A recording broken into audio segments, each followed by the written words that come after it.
Certainly the best.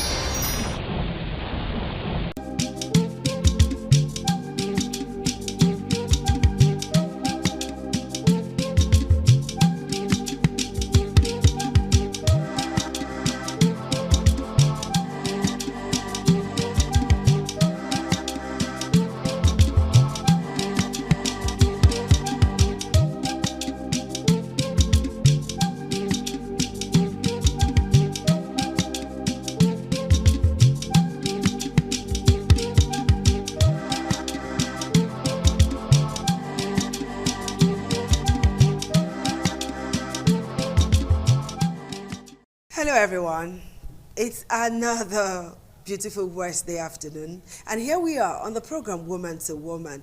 I'm Adesiwa Osawagie. You can call me Ade Baby if you like, but I am Adesiwa Osawagie.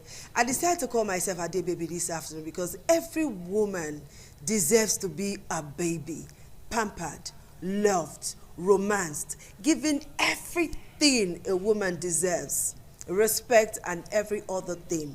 All right? That is what a woman wants. And that is what a woman should get from a man. Not bows at every given time.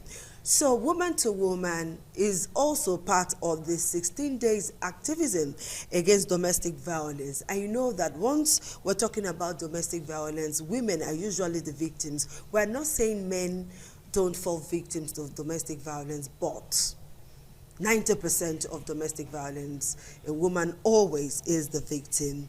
And activism against domestic violence is a crucial global issue. It's not a Nigerian thing, no. It's all over the world. So it's often marked by campaigns, events, and all to raise awareness and promoting action against it, all right? So this is what we're going to do today. Domestic violence, the legal implications, and of course the medical implications, what women have to go through, what women shouldn't go through when it comes to the issue of domestic violence. Joining me to discuss this very interesting topic, I have in the studio to my far left, I have Eniye Favor Omarege. She's a nurse, she is an educator, College of Nursing Sciences, University of Benin Teaching Hospital. It's a pleasure to have you join us. Thank you very much. And you're Good looking evening. stunning this afternoon. What to do? I'm being pampered. You should be pampered. And I also have Tega Iswakbo. She's a principal partner, Justice Shields Consults, a legal luminary, if you must know. Tega, you're looking smashing this afternoon. Thank you very much. Good afternoon. Okay. Are you also being pampered? Of course. By the right man. By the right man. You see? You see the rider by the right man. All right, Tega, it's nice to have you join us today. Thank you very much. Okay. I want to ask you some questions. As a legal practitioner, please describe domestic violence or what constitutes domestic violence in this our country, Nigeria. Okay, thank you very much. Now, domestic violence is any abusive or violent acts committed by one person on another in a domestic environment, in a domestic space. Now, a lot of times people think domestic violence just talks about physical abuse, you know, slapping, hitting, beating, and all of that. That's just like one of it, you know, that's like the physical abuse. But it goes beyond physical abuse. You have economic abuse, economic violence on either the man or the woman. You have emotional and psychological abuse. You have harmful traditional practices, talking about FGM, female genital mutilation, widowhood practices, and all of that. And then you have sexual abuse.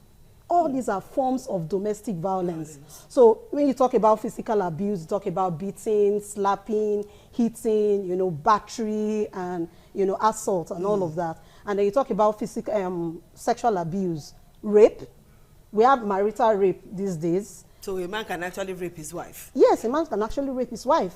When you are telling your wife, oh, come, and the wife is saying, I don't feel like it, or maybe I'm sick, or I'm not up to it, and all that, and you actually force yourself on your wife without her consent, That is marital rape. What is the legal implication of this? I mean, the man can get some criminal penalties for it if it is proven that the woman actually did not give her consent. So how can it be proven that a wife did not give her consent? I'm sure the woman will sustain injuries. During marriage, when we take vows and all of that, you promise to submit and all of that. Yes. So this is very kind of tricky. By injuries, the woman can sustain injuries because it is forced.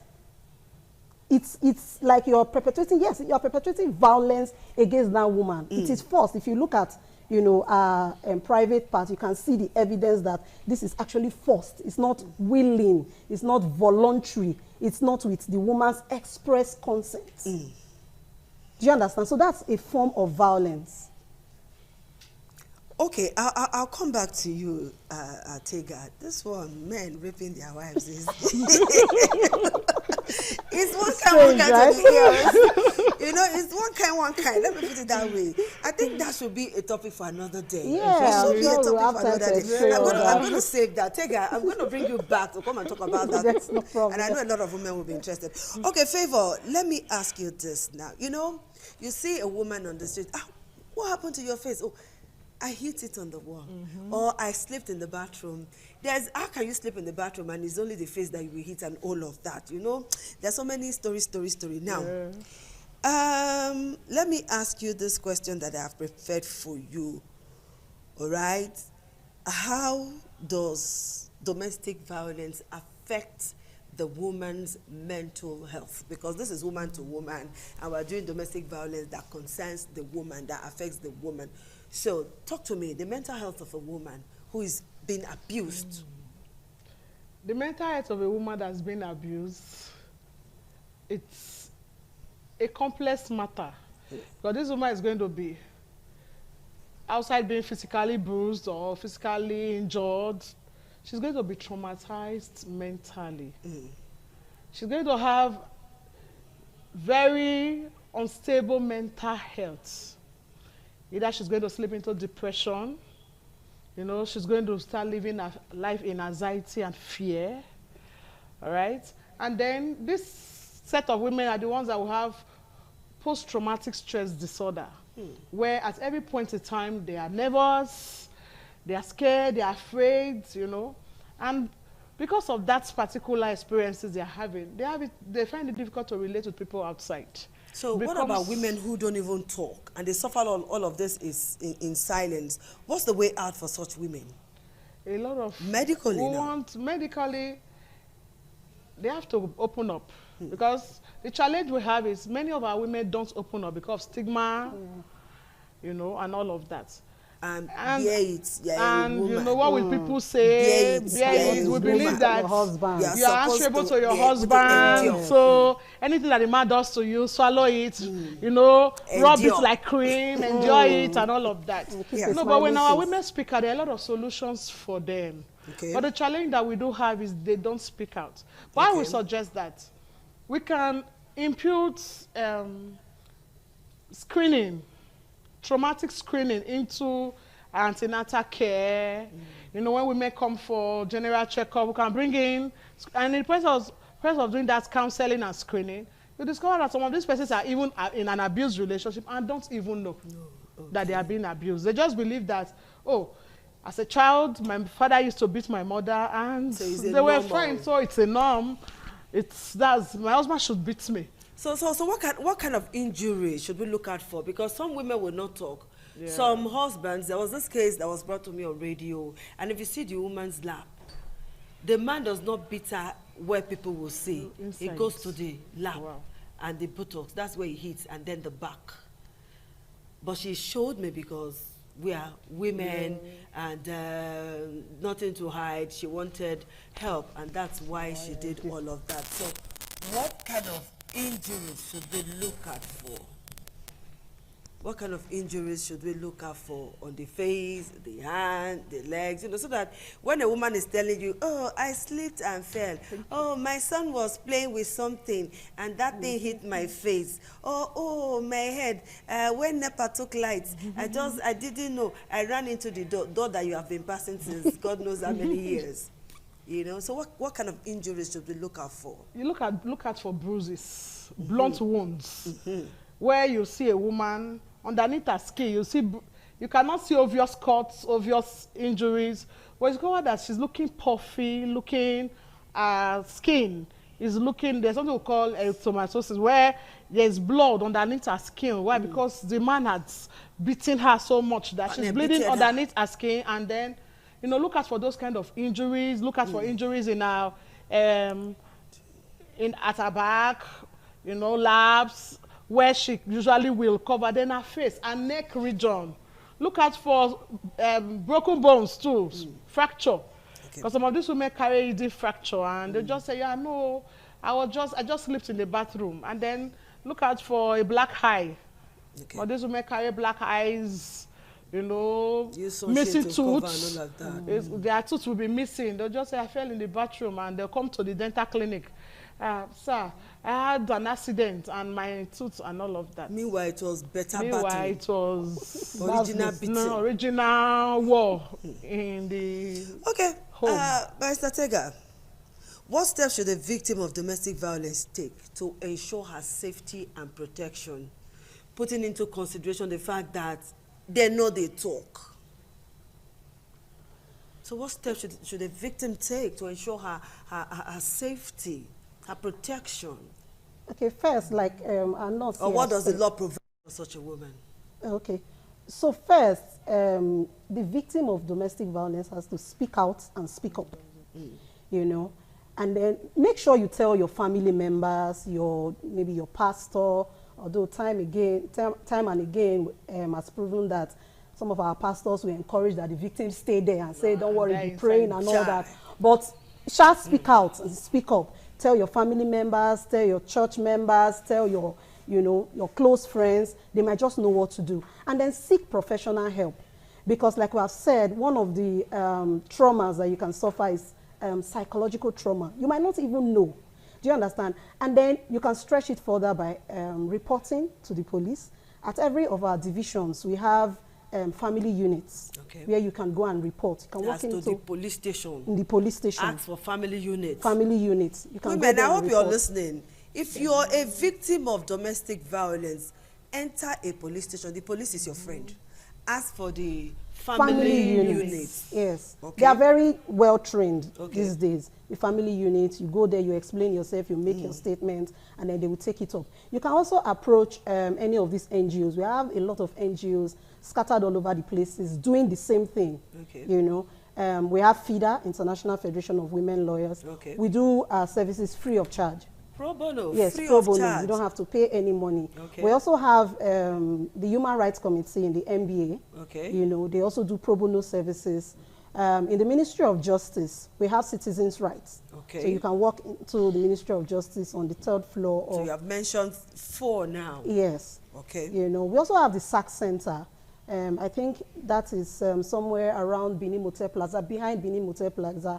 SAC Center means Sexual Assault Center. Sexual Assault Center. Yes. Where you can go there, lay your claim. It's a one-stop shop for anything concerning domestic violence. So you have doctors there, you have counselors there, you have lawyers there, you know, just different decks. So you go from one desk to the other, and they do it pro bono. So a woman should not suffer in silence. No. Because you know that there are some families that will encourage the woman to stay, bear it. Your children are there. You want another woman to come and knock your children's head. You know, they will sermonize. They will tell you, it is not in our family for you to divorce. And nobody has ever divorced in our family. All of that is the hair. That's the word, it's a taboo. All of that will be heaped on the woman. And in the long run, the woman may not be able to talk.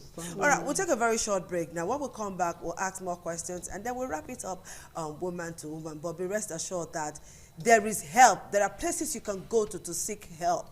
All right, let's not allow the 16 days of activism go in vain. If you are a victim, Biko, open your mouth and talk. That same mouth you use in gossiping, use it to talk. We'll take a short break and we'll be right back.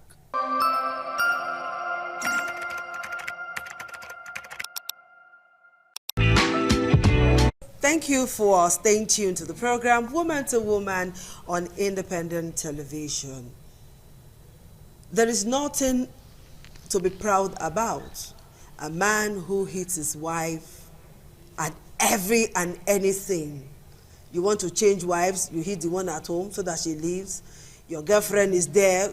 I don't know how. Let's just do this one. How do men get so affected by side chicks to the point that they go home and then unleash terrors on their wife? What do these side chicks do that the wife cannot do? I think it's just a matter of perspective. And you know what they say now, new thing they catch where. So shark. you meet a girl that you have not really stayed with, you don't know her, and she's doing some kind of small things to entice you, and you think that is just the end of the world. Forgetting that the time you met your wife, she was doing those things that really got your attention. That one don't fade. So you are now seeing a new girl that is tracking you, and it will fade with time.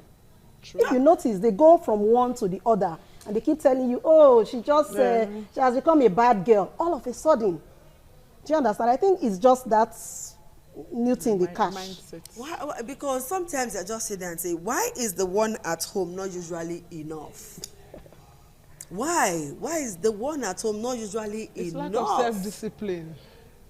Yes, it's lack of self-discipline. And then when you go and come back, you say, nah, devil, I sorry. And then when they see Pepe outside, they come back home and start begging. I'm sorry, my darling wife. None of that. Okay, Favor, let me ask you this question. Now, you know that accessing healthcare services ordinarily is a difficult thing for women. Yeah. A woman would rather buy clothes and all of that than seeking help. So, how does domestic violence impact a victim's ability to access healthcare, and what barriers do they face in accessing this healthcare? One of the ways that domestic violence affects victims' ability to access healthcare is the fact that they have restrictions from their perpetrators. Okay. You see that their spouse that beats them up will block their access to accessing healthcare because they don't want them to expose them. All right? I'm listening. And then another way that it affects them is, again, shame and embarrassment, stigma. They don't want people to know that, so they keep to themselves that they are being beaten and battered by their spouses. And then, there are no special, in most health facilities, there are no special designated areas, just like she was saying about the legal units where they have areas that cater for domestic violence. We don't really have those areas in quotes for special place where people that have that concern go. In as much as we're looking at reproductive health, in medical field, we have what we call reproductive health. And domestic violence has to fall under, or intimate partner violence also falls under reproductive health, violence, and all of that. But then, we don't have it like, oh, this unit is for domestic violated women. So do you sometimes suggest it's that a limitation. something like that should? I think so. I think, special unit they should like have that. a special unit where women can come and they are confident enough. And then healthcare personnel should be trained. They should not be judgmental. Because another challenge is when you go to the hospital and you're like, when you eventually manage to open up and say, it's my husband that beat me, say, Unamas, not so much. That's true. That woman automatically goes back into her shell and she's not ready to open up again. All right? That's so I very think sad. healthcare personnel should also be trained specially to handle domestically violated personalities. That's a huge one. We'll see how we can push that. Okay, Tega, time is not our friend anymore. So what advice would you give to someone who is experiencing domestic violence, and where can they turn to for help? I know you mentioned some. Can you just re-emphasize the places they should go to and just give them advice? Just advice that you will give to someone. I'm your client now, and no, not be Misha. Somebody is your client, and that person is being battered and beaten. And another thing, most women think, no matter how educated that woman is, she think that approaching a lawyer is one huge thing. Lawyers are your friends. They are approachable. And then they think about the finance. And then they think about so many things. And all of that and all of that and all of that. So what advice would you give to anyone, somebody, a beautiful good woman out there who is experiencing domestic violence, and where can they turn to for help? Okay, so just to add to what I said earlier about speaking up, speak out, seek professional help and all that, I also think, I always advocate that the victims should leave that environment.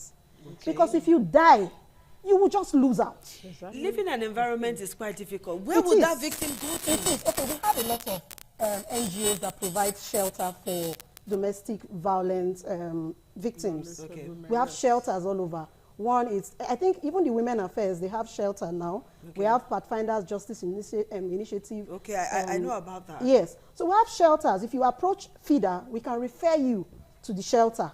Do you understand? So it's just a matter of identifying the NGOs, you know, that deal with cases like this. Okay. And then they'll be able to refer you if they do not have a shelter. Okay. Yeah, So you there can- is hope for victims. Yes, Yes, there is. there is. There is. But it's also left for the victims to be resolute, to be able to pursue their abusers. That's another Because we thing. have had a lot of cases where we take up this kind of issue. And at the end of the day, the woman or the man will just come and say, please, I beg, I We never don't know say it rest. go be like this. Family, they, I mean, a case in issue is this woman that the husband cut off, shot her hand, and the hand was eventually amputated. Yes, We I took know up that that matter. case. NGOs all over took up that matter. At a point, she came and she went to court and wrote an affidavit saying she's withdrawing the matter. She doesn't want to prosecute the husband again, and he's a devil work.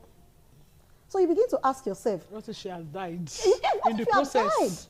Do you understand? So You know, was- how can they deal with family pressure? You know, family pressure is another thing. Imagine a woman whose hand was amputated Yes. as a result of the husband's misbehavior Yes. with her, or is that misbehavior or outright wickedness? I mean, How do you that's shoot your wife in the cruelty. arm for if you're tired of a woman, let her you go. leave. You know, people will only talk. They Yeah. only talk for a while, and that matter will fade off. Yeah. So how do we deal with family pressures? We are women here. Let's leave our profession now and talk as women. How do we deal with family pressures? I think it's, like I said before, it has to do with the individual. You have to be resolute. You have to tell yourself that this is me, this is my life. So no matter what they do, no matter what they tell me, I want to pursue this. Because if you leave that man on the loose, he will go to that Another person. person, and He will go to his next victim. And it keeps going on. And also, you need to send him to the cleaners for his sake and for the sake of maybe his children and the society. Okay, and as a woman, and I know that you're a counselor, you're a pastor, you are so many things rolled into one. How do we train our men? Because home training is another thing. In some homes, the male children are treated differently. A male child can just sit down comfortably, stretch his give leg me on the water. TV and say, give me water, give me remote. Don't you know that I'm a man? Yeah. Because that's what daddy does. Don't you know that I'm a man? For which person has he wanted that? And here, please just, how should we raise our sons so that tomorrow we don't don't raise a become wife wife beaters. beater? Yeah. We don't raise a son who will Entitled shoot man. the wife. Entitled men. How do we deal with this so that tomorrow when your daughter is married, you know that, my You're daughter not is going to marry a man that's who will show empathy, who will show some concern for that woman. I just, please, let's talk. How do we raise our sons as we wrap up now? I want to beg mothers, plead with mothers. Let's spend time with our sons like we spend with our daughters. The challenge that we do have as mothers is we have time for our daughter because we are afraid we don't want them to bring unwanted pregnancies home. We don't want them to be this, we don't want them to be that. But indirectly, we have a way of neglecting our sons. So if every woman in the society takes a male child as an agenda to train positively, we'll have a better man tomorrow. Okay. So as mothers, please don't pamper your sons in a way that they'll become nuisance to the society. Rather, tell them they should be treated, they should be, they say do what you want others to do, what you want to be done to you, do it to others. So treat this son, let these sons treat these ladies like themselves. If they begin to see their sisters like themselves, you allow them to live equally, no gender bias in the house. Okay. It will have a long way to pass a message to these young men when they grow up that, whether she's female or I'm male, we are one and the same. And when this mindset is in there, it's difficult for the male or the boy to raise his hand against any female out there. Start it from your home. Start it from your children, the male and the female. Don't allow the boys to say, come, what's his name? John, beat favor for me. You know, some mothers, we are good at it. Yes. Say, let your brother come today. Come. Beat joy for me. No.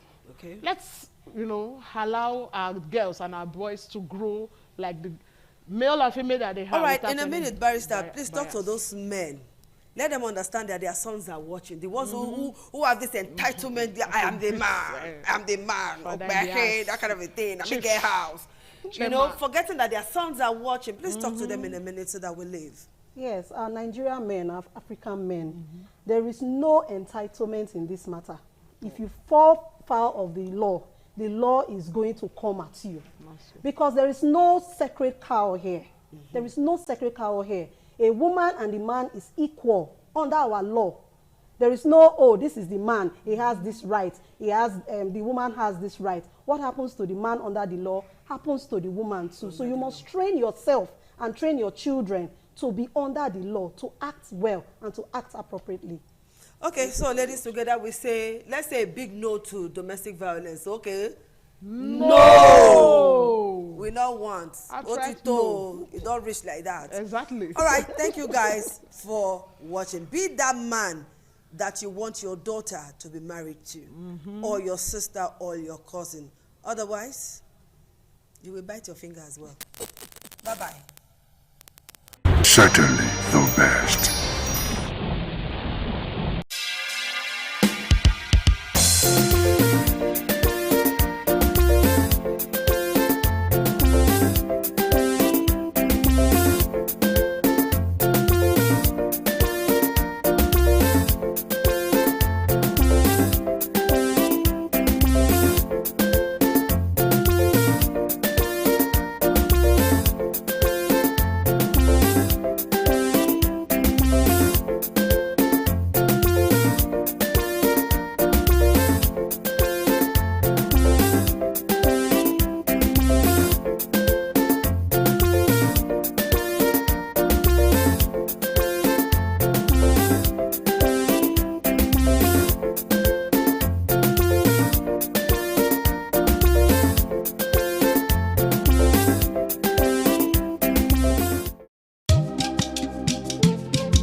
ITV, certainly the best.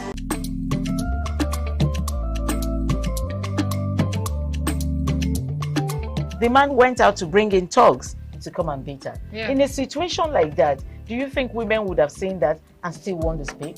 Really, we're talking That's about. what I said. So So that's- when they bullied her, Yeah. now, if she's not bold enough, she will shut up. What is your advice for girls out there that are so desperate to be married? We women, we have to be really intentional about our parenting. If you know a child is being abused, or you see signs, a bruise or a child, it has to be investigated. People barely even breathe when they are going for a shrebi and something. Party. You have to be They can't smart. sit If down. you see where they are dressing them up or dragging on both sides, you cannot you cannot breathe. And these women will stay in those events for hours just to keep up with that beauty trend. Is that healthy? That's not healthy. I am Patricia Uremu Gabriels and we're reaching you live from our Lagos Network studio. Of course, Women in Conversation is a program designed for women to discuss about themselves.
Certainly the best.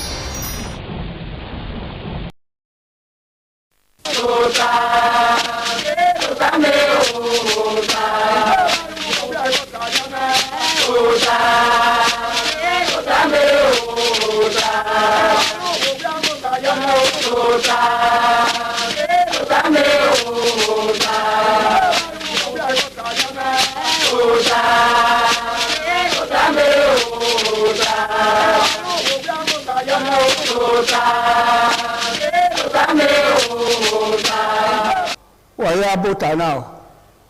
Ugi bota we say anyone. Mapon waya fe ni dai mageya. Uza no gbera mana gwaka ohi. Ya suwo wa ya se gbodo ame ke ya fere. Ya se gbe ki na ke we ki ke ya mayunu kan ya. Be na ya ki we na ya de. Ma ya gwaka utana ni wa. Oye. Ihe. Ihe na ihe ka so bo la wo na ja ti en ni ma. Wọ́n ní ẹ̀yin ní máa lórí ara kí ya fẹ́ ọ̀rẹ́ òṣèlú náà máa wá kànáà ìyẹn máa ẹ máa wò wá ẹ máa wò dọ́ sọ́gbà ìjà tí yẹn ni ma ìtẹ́rẹ̀ nìkan ìyẹn máa gbà kà òtà náà tẹ́mẹ̀ pásítọ̀.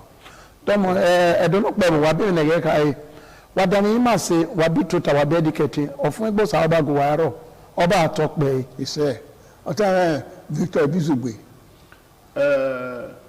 Ọwẹ́ avẹ́bùn ẹgbọ́ wọn sọ̀fà magidi ẹbọ húdọ́ni wà láhọ́ wà rẹ́fẹ́ bọ́rẹ́ ìhẹ́ máa gbé ìgbà ẹbọ kí ẹlẹ́gbẹ̀wé ọba àtọ́pẹ́ rẹ̀. Iṣẹ́ ẹniwọ̀n mẹ́ sọ àbọ̀sẹ̀ yẹn inú yẹ o nọ́ọ̀rì ẹjọ́ bá yọ̀ọ́ká ọ̀rẹ́ dòyà fẹ́ rẹ̀ lábẹ́ ọ̀ká bọ̀ yẹ dòyà fẹ́ rẹ̀ sọ abalagun ẹbí tọ́ ní wípẹ́ nọ̀dà yìí mà ọ̀sánọ́rì dìbà wà yà fẹ́ rẹ̀ ọba àtọ́pẹ́ ẹ̀mí máa gbà kánà ọ ìhẹ́ ẹ̀yìn máa ta ìhẹ́ bọ̀ ìhẹ́ ìhẹ́ yé bọ̀ yé gbogbo ègbó ìwà náà rí yẹn ìhẹ́ sí ẹ̀yìn máa ń máa rí ọ̀dà bẹ́kànà ẹ̀mí náà ní a máa dé ìhẹ́ ẹ̀rọ àti ìhẹ́ náà máa àti ìhẹ́ ayìhẹ́ dọ̀lẹ̀ yìí ẹ̀dì àti ìhẹ́ yọ ẹ̀dì àti ẹ̀bọ̀ yọ ìyẹn ẹ máa gbọ́ kára ni wọn ọ̀tẹ́rẹ̀ pásítọ̀. dọ́mù ìyẹn ọ̀ àmà nà yáyé mi àmà náà yé máa wẹ ẹ̀wù wùgàdì wẹ́nẹ̀ ìyẹn ìlú lọ́mọ́nì ọ̀ àmà kébíkébí nà yé mi ọ̀dọ̀ ọ̀nà mú igbó ọ̀mú yòókù yìí ọ̀rẹ́ àmà yọ̀wẹ̀ kẹ́ẹ̀ náà pa.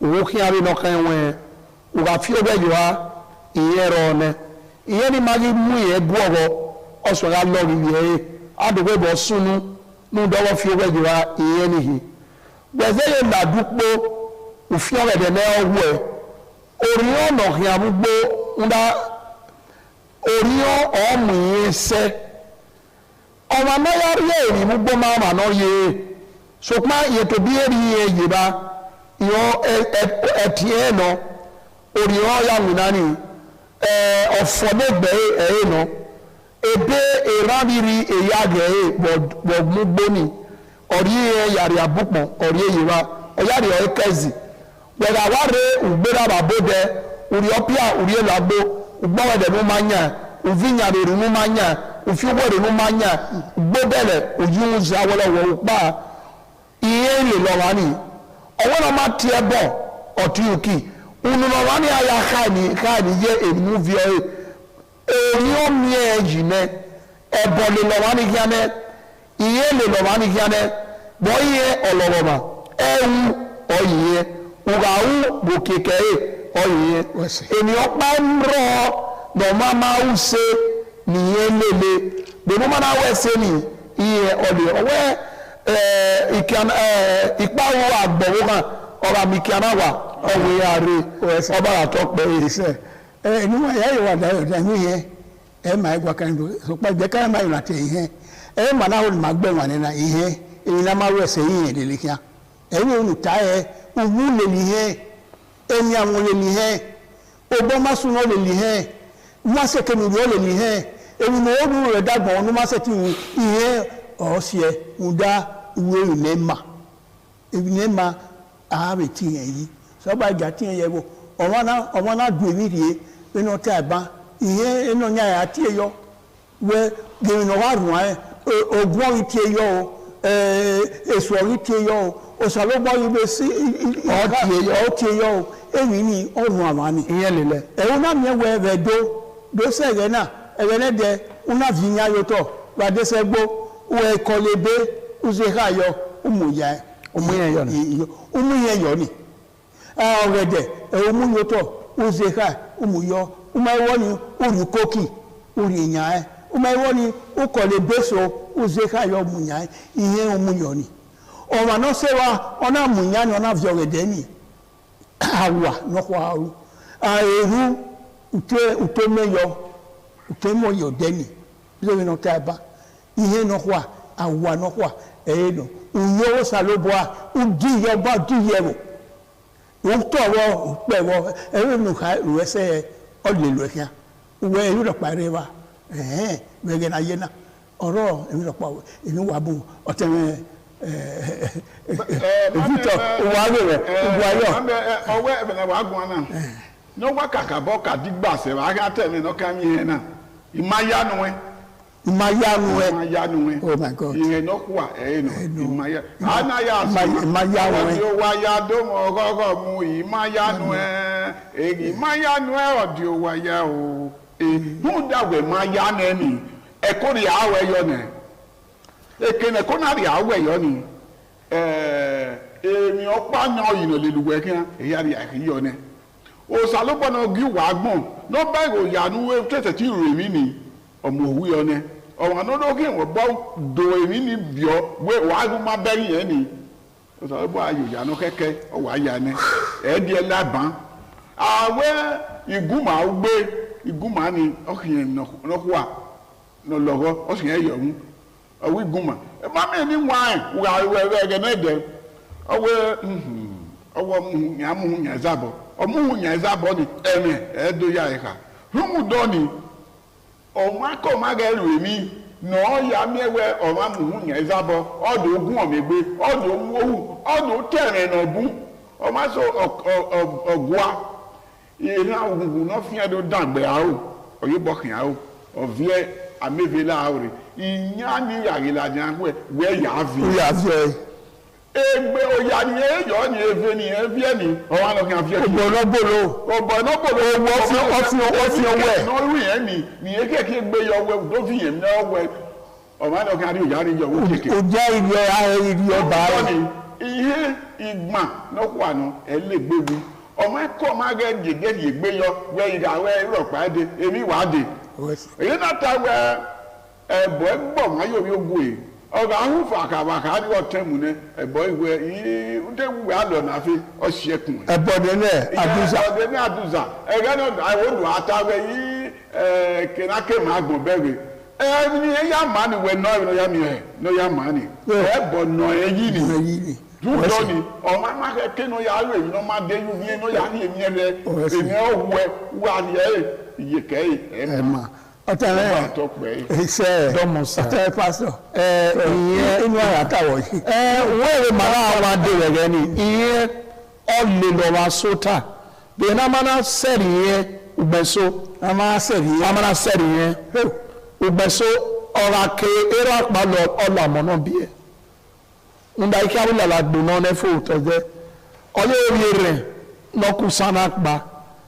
ọ̀rọ̀ akẹ́bẹ̀ náà gẹ́gẹ́gẹ́gẹ́ ọjọ́ pàwọ́dọ̀ òṣìṣẹ́ ọjọ́ tún gbẹ́sẹ̀ sí ganubẹ́ sí mú fún àwọn kíwà ọ̀kẹ́ pa ọgẹ́rẹ́ fò èrè ẹni yẹ̀kí èso yìí ìhùn dí ìyẹn náà láìpẹ́ ọwọ́ wàkọ̀wẹ́ òjòjì ọ̀gá wà ara kí ọgbẹ́ tẹ́tẹ́tẹ́tẹ́ irúgbàrà ọ̀rẹ́ àgbọ̀nsẹ́ yẹ́ra lè ra èyí àgbẹ̀ yìí ọmọ náà bí ẹ̀rẹ̀ ra ọ̀nìbẹ̀gùn yìí nọ́pa ìrẹ̀ ra ǹda ìyẹn náà tiẹ̀ mẹ́ ọ̀rọ̀ náà náà wà dùn ẹ̀ ọ̀kọ́kọ́ náà mú náà ní wàásù àkókò náà kò mú ẹ̀ pọ̀ náà ní ojú ìjọba ara rẹ̀ dàgbọ́ yẹn. lọ́dún ọ̀rọ̀ jẹ́ gbélé wúgbó. ojú ìjọba ara rẹ̀ dàgbọ́ yẹn. báwo ló jọba ara rẹ̀ dàgbọ́ yẹn ọtí yẹn nẹ. e na soro ne tiri anu baba e bo ovieve ni mo we ko ovieve ni la meve na la ola bien wuda mama ni ete mama wo na wa gba ya wa ko na ye wa ya de bo ipo pe ya do e mu we tu bo aka bo bi aso o ma ni ya wa ye ko e wo pa no ge e no wo yo sa ona ya tiye no wa ni we wa aka o ma ni gwa na fo de ori ono de de ni we ya mo na wa ko bo ma ni ado de ye dagbo egbebere gbe ọkọ tó rẹ padà gbọn ọmọ ni ebe ya gbọn ya gbọn lọ́wọ́ ọmọ náà mi ewé ìmọ̀ àwọn adé ẹ̀rẹ́ náà rí máa ní adé sẹ́ẹ̀rì ọmọ ẹ̀ ọmọ náà rí náà rí ànúsù ọwọ́ náà rí ànúsù ọwọ́ yìí ọ̀rà ọwọ́ ẹ̀rẹ́ náà máa tì yẹn nẹ abẹ́yẹ́ ló fi àmì yìí náà ẹ̀rẹ́ ayà sẹ́ẹ̀rì ọ̀rẹ́ náà ní ìdáwọ́ ẹ̀bọ̀ ìyẹn náà máa ń tiẹ̀ nẹ ọ̀lọ́mìíyá ní ayé nìyà ẹ̀rọ náà gbọ̀ ọmọ ayárí àzíró iye lele agabo ti ba fi moto abo wa mego iye ale legia iye ro epo igo ne de no ri la de e mo ti ya ri ba ohun le ma koko igbe kere ro ga so e o ki ologo ba yo egbe abo na mara so ti na wa project ba ni oguji iye mata igbe te su me o de ma re no si bara ni o lo ba so e amada so e o ki ologo ba yo egbe ori iye no ugbe se so abi e be di bo ba ori e so to eni ga ebo gasun eni ga ha ilada iye lele ga ori ono gbori o le lori ori eri eni eki eduno pe wa la o wa de we ni e o ma su baba na o su ba ko yebu we de oba to pe yebu we de iye ro wa ni o se yo babo ba iro tele ihe ma gwa kana ihe na muye na muye ugbo na muye goro ti ma pa gbebere wi o ke gbebere we yemu yetome inataye orede awora yi awu to orede ino otomi otayo eri gbega ye ya gagia ya gore ya ona we yeri tome yo yeri we ya fe ewo na we yu dan ewo bẹ̀rẹ̀ wọn àwọn igbó eré náà ó ti sá lè lígbó ìdìbò orí ìdìbò mẹ́wàá rẹ̀ kí èmi náà rẹ̀ wúyọ́ rẹ̀ dò ìhàn ẹ̀mí náà rẹ̀ dé àyà tiẹ̀ bọ̀ dọ́wọ́n àyà tiẹ̀ bọ̀ yẹ ògbó òdẹ ògò èso rọ̀ nana lẹ̀wò hóòrù èso rọ̀ tó bọ̀ wàrú ẹgbẹ́ mi kàtà sí àríkó kìnyà èyí kọ̀ òdẹ èyí kọ̀ wẹ̀ uwe ewo ya egogwa owana zebe be no gbere owo ya gbe ewe ke odegbe ewe ohoho awe yewa wovia ovia ma ewi no via ki webo otenre wa te amo via yemi ovia na ewi ne wo no re wo na ya mo ebo we oyi unda me ekiri we kede you are experienced man mami adunabuwa owe amina ma egbede ama bi na vahe ama bi na bi raye mami bo na tana orun opa won via wo boy orun opa won kwa wo boy okwa oge wo no o via oge wo no dawa doge no gebo ya mo gun wo bian ya mo lokun wo bian ya me sango wo bian ya me dawa debo kwekwe no ri do ma dowe ba me da una yugbo una vunya na ses kokoyoto una zekeboto una zeyibe una munya oba pade no we uweti nu aya ti we gbe iwe ri o e mi nu ye me ni ka we o wa no ri do mi na ri to mo okike o to na kan aye to ara nu mi e o mo kenya we e kan ni na zeya we we be ni no munya ho eni de ya na me we una zinga ze you work go na sa me na de mu ro yo we te bo pa yan yi to ra ya me ne mu no ga hu ne ge fu una me we ya bi ma to no kun se wo gun no uvi oyan we we ikun se o wa na kan ra ye e we ta ma eni o wa no yo bo gbe na no ya we emi ni ga sunu dai emi o ma ituti so pa de ya na me we ewu no kwa na we na ko wo via ra na wo kwa he una ne ya re una ya ri ka me we e no sunu wa dogun e ti e bo yo e wo na do mo yo o na pa me da chopa o we so pa una le ga usu ma no kwa no duwa we bo ni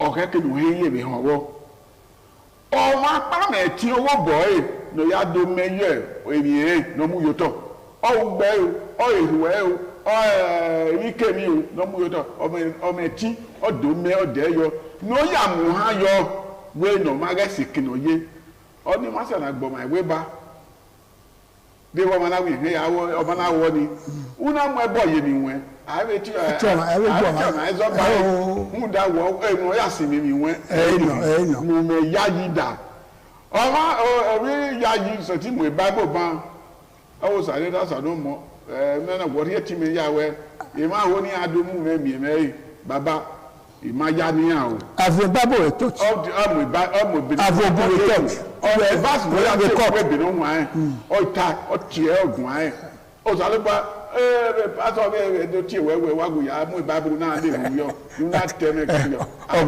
ọba ẹtí ọ̀rẹ́ àlùwà wẹ̀rẹ̀ gbẹ̀mẹ̀ yàwó dà ọ̀dà etí máa nìyẹn lù yẹ wà fẹ́ kó wà láwò wà ẹ̀kú lè gbé kó wa nùdẹ́bí lọ́gbẹ́rẹ́ náà ọ̀kẹ́ ìwà yẹ̀rẹ̀ nùdá ìwọ́n yẹ̀ mí náà nìyẹn mọ̀fíà nìyẹn akẹ́ nìyẹn rẹ̀wù ọ̀rẹ́ náà rẹ̀ wà rẹ̀wò òun ti zẹ́mi náà tẹ́lẹ̀ tá ìbá orí ẹ̀ ènìyàn wà kẹ́ orí ẹ̀yọ ènìyàn wọ́n fìyà mẹ́tí rẹ̀ yẹ yọ èkèlú wẹ́ ìdò káwé àdómọ̀ ẹ̀wọ̀ òdòmọ̀ fìyà yìí ní ẹgbẹ́ náà wà ẹ̀yìn alábàá ni alábàá máa wọ́n tà mú gbóyè rẹ̀ tẹ́ wọ́n ìdò káwé dùn àdómọ̀ ẹ̀yìn ẹ̀wọ̀ náà mọ̀ yọ ni bẹ́ẹ̀ wọn náà ìyàn ẹ̀wù yìí ọ̀gá ẹ̀wù yìí ọ̀tọ́ mẹ́ ọ̀tá yọ zẹ́ ẹ̀wọ̀ bí ẹ̀wọ̀ àwọn ọmọ rẹ̀ wọ̀ wọ́n ní ìmáṣẹ́ náà gbẹ̀wọ̀n àmì náà bá ní wọn ọ̀dà ìmọ̀ ní dàrímà ìmọ̀ àwọn ìmọ̀ àwọn ìta ní ìwé hàn ọ̀tá mi pásítọ̀. dọ́mọ̀ sọ èrè máa gbọ́n kan náà kan ní ìyẹn náà makakabọ̀ ràn tọ́ yìí nà ìyẹn náà rà rẹ̀ bìnnà wọn dá wà rà wọ́n ó tó àbẹ̀rẹ̀ gẹ̀ yẹn pọ̀ ẹ̀ẹ́nẹ̀ yẹn máa rọ ọ́nì òkèké iná kéèké ni ọ̀yẹn ẹ̀ẹ́dẹ̀ kpara rọ náà miẹ́gẹ́ òpópá náà tiẹ̀ ké ọ̀kẹ́ ìgbọ̀tìẹ̀ wọn ọ̀gbọ̀tìẹ̀ wọn sọ àwọn náà tìyẹn nẹ wéké èmi níwú náà ìyẹn lè lọ ẹ̀kíá ìwéèrè gbéra ẹ̀ èrèrè ẹ̀kíá kíá wà kpóru àkpóru ẹ̀ẹ́dì ìjẹ́ ọ̀yẹ́ bàbá bàbá ìyẹn náà lùbẹ́ tí ènìyàn náà tó àgbè ìyẹn kí èrè kíá tí ìyẹn yà ọ̀rẹ́ òdo ọ̀wọ́n kọ́ ọ̀nà ìmì ọ̀gbìn ọ̀nàwọ̀ ẹ̀ ìyá lórí amáwèrè báyìí ọ̀nà òwèrè rẹ̀ gbèké ọ̀rẹ́ yìí ṣùgbọ́n òun èmi dáàlù rẹ̀ kí náà nìyà òun ègbé kí á wà ó kí á kẹ́ ìrànàríyà ẹ̀rọ ìgbé ìrànàrókè ìyẹn nà núùdé nínú ọ̀hún núùdí kẹ́kọ̀ọ́ núùdé ẹ̀kọ́ dánára àmì náà yà gbọ̀ tí wọn. ẹ̀rọ ní búrọ̀ ọ̀nà lọ́rọ̀ wà lọ́rọ̀ yìí máa yóò nù tẹ̀ mí èéfì ó bọ́ yìí èmi efi ọbọ yìí ni ìyẹn ra lé lẹ́kíá èmi búrọ̀ ọgbẹ́sẹ̀ ọ̀rẹ́ sọ̀sẹ̀ yà tó tàbí náà mi ẹ̀rọ máa wé mi lọ pa èpá sọ̀rọ̀ alẹ́ rù mẹ́ èmi ní ẹ̀wọ̀ ìyẹn mú ẹ̀dẹ́ mẹ́ ìyẹn ra ẹ̀yẹ tọ̀ ọ̀bẹ ọ̀rẹ́dọ̀ wà bò ọ̀rẹ́dọ̀ ẹ̀yẹ ìpàwọ̀ tẹ́dọ̀rẹ́ ọ̀rẹ́ tọ̀ ọ̀yà ákú ẹ̀ ọ̀bẹ ẹ̀ èmi ọ̀tún ẹ̀bọ̀ ọmọ yìí mú kánẹ́ èmi ọ̀párọ̀ ọ̀nà ayé tọ̀ ọ̀nà ni omi ewé mi là lọ́rẹ̀ rẹ̀ so ukàmẹ́ mi ọ̀bí yóò kékẹ́ ìyẹn wé ni yà fẹ́ẹ́ mẹ́ nọgawu lelodabo na ayera akwo ya yiri kwo ye be ya ro to akwo o ma ye onu da iye ni oleja ni eno fio boy ni oso ori na de o ma ni egbe ti akwo ya iye no eteni pe akere eteni go wari o boy ni ere nu da iye yere na go ogwe iye la de wẹ́yí wẹ́tọ̀ ogún ehunku dẹ òyàkùn ẹ̀kọ́ àwọn náà ìyẹn là fèkè lógún ẹ̀yẹ ọ̀mùdíà wẹ́wẹ́ hẹ́n ìfẹ́bọ̀nì ọ̀bọ̀nì ìyá ni èmi ẹ̀bọ̀ èdè mi náà pàyí sunu ìyẹn ìmùdíà lógún kẹ̀kẹ́ ọ̀tẹ̀ ọ̀gbẹ́ni ẹ̀ ti gbùpé va ọ̀gbùpé ha ọ̀gbùpé ni ẹ̀dẹ̀mú máa yẹ ẹ̀dẹ̀mú máa kọ̀ ìkẹ́kẹ́kẹ́ kan ọ̀rẹ́ adékun ọ̀ma níbo dẹ ọ̀yẹ pìrì yìí wa wọ́n ẹ̀dẹ̀ bá gbé kẹ́kẹ́ ìbá yẹn ní sèkìrì ọ̀ma níyì wẹ̀sẹ̀ ní ìyẹn à etudo uri ni ere ba we o umu arere o uyoji o ugbo ma yari aziro o omo ma gbe gbe nu meke ni go ni meke na gan e pa so ki o ugbo wa le so si meke na kin no wa o eni ye no ege ede o gbera keke iyen ni ga sekruye ọba atọpẹ anyway yayi wadayewe ni matasi na ya nwa ma ye nda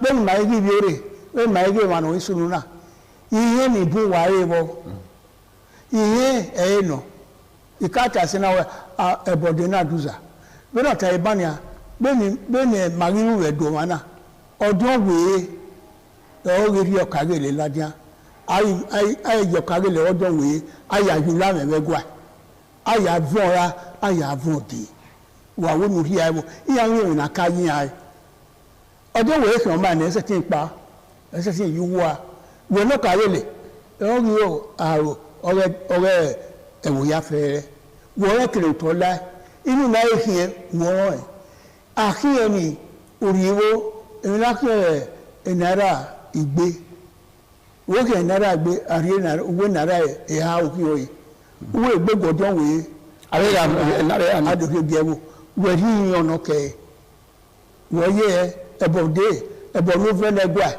orewa ikaniga odon we to boy we ewo igba oge ewo no we su we gbe na we ri ere no keke na we ri enewo e mu wo pa wa ri se ye po uwe ti ewo awe ya niye ehun wa ro no mudakini werie o isike wese maka no wu o tema mayo oni opa no le wi wa ero wo ri ma se wo don we wo ri ma se we wo ni o ka yele we to bi we egele we ki ube awe nyesi na ya mi we e moto wu de o egede go wu bolo o nu ri epe we kere pa e mo ye ri ari ma ro no gbe ye ma vio no we ye vio oya begedegwe wo na oya we ya fe mami ya emi ni ya fe ibi ya gari a se ni ya we yi bege na ra ta ya yi ma we na ya begedege ma we na wo so aba no gi wa ame no ya bo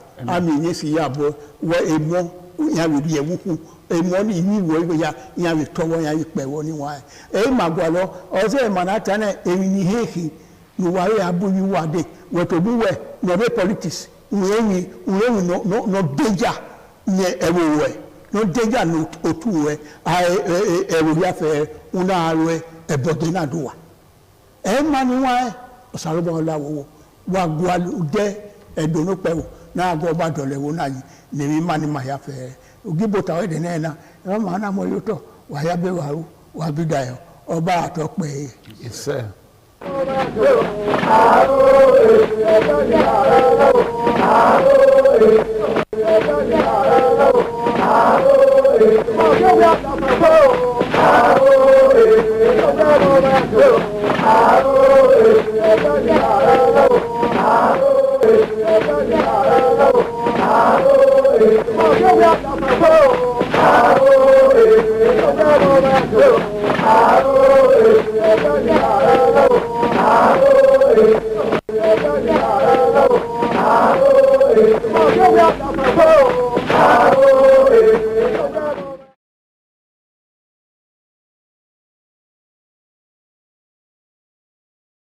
Certainly the best.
ITV, certainly the best.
Another Thursday evening, another time for our program, when we say we call Daughter, the heart of the matter. Not be news against the security situation for our country, Nigeria.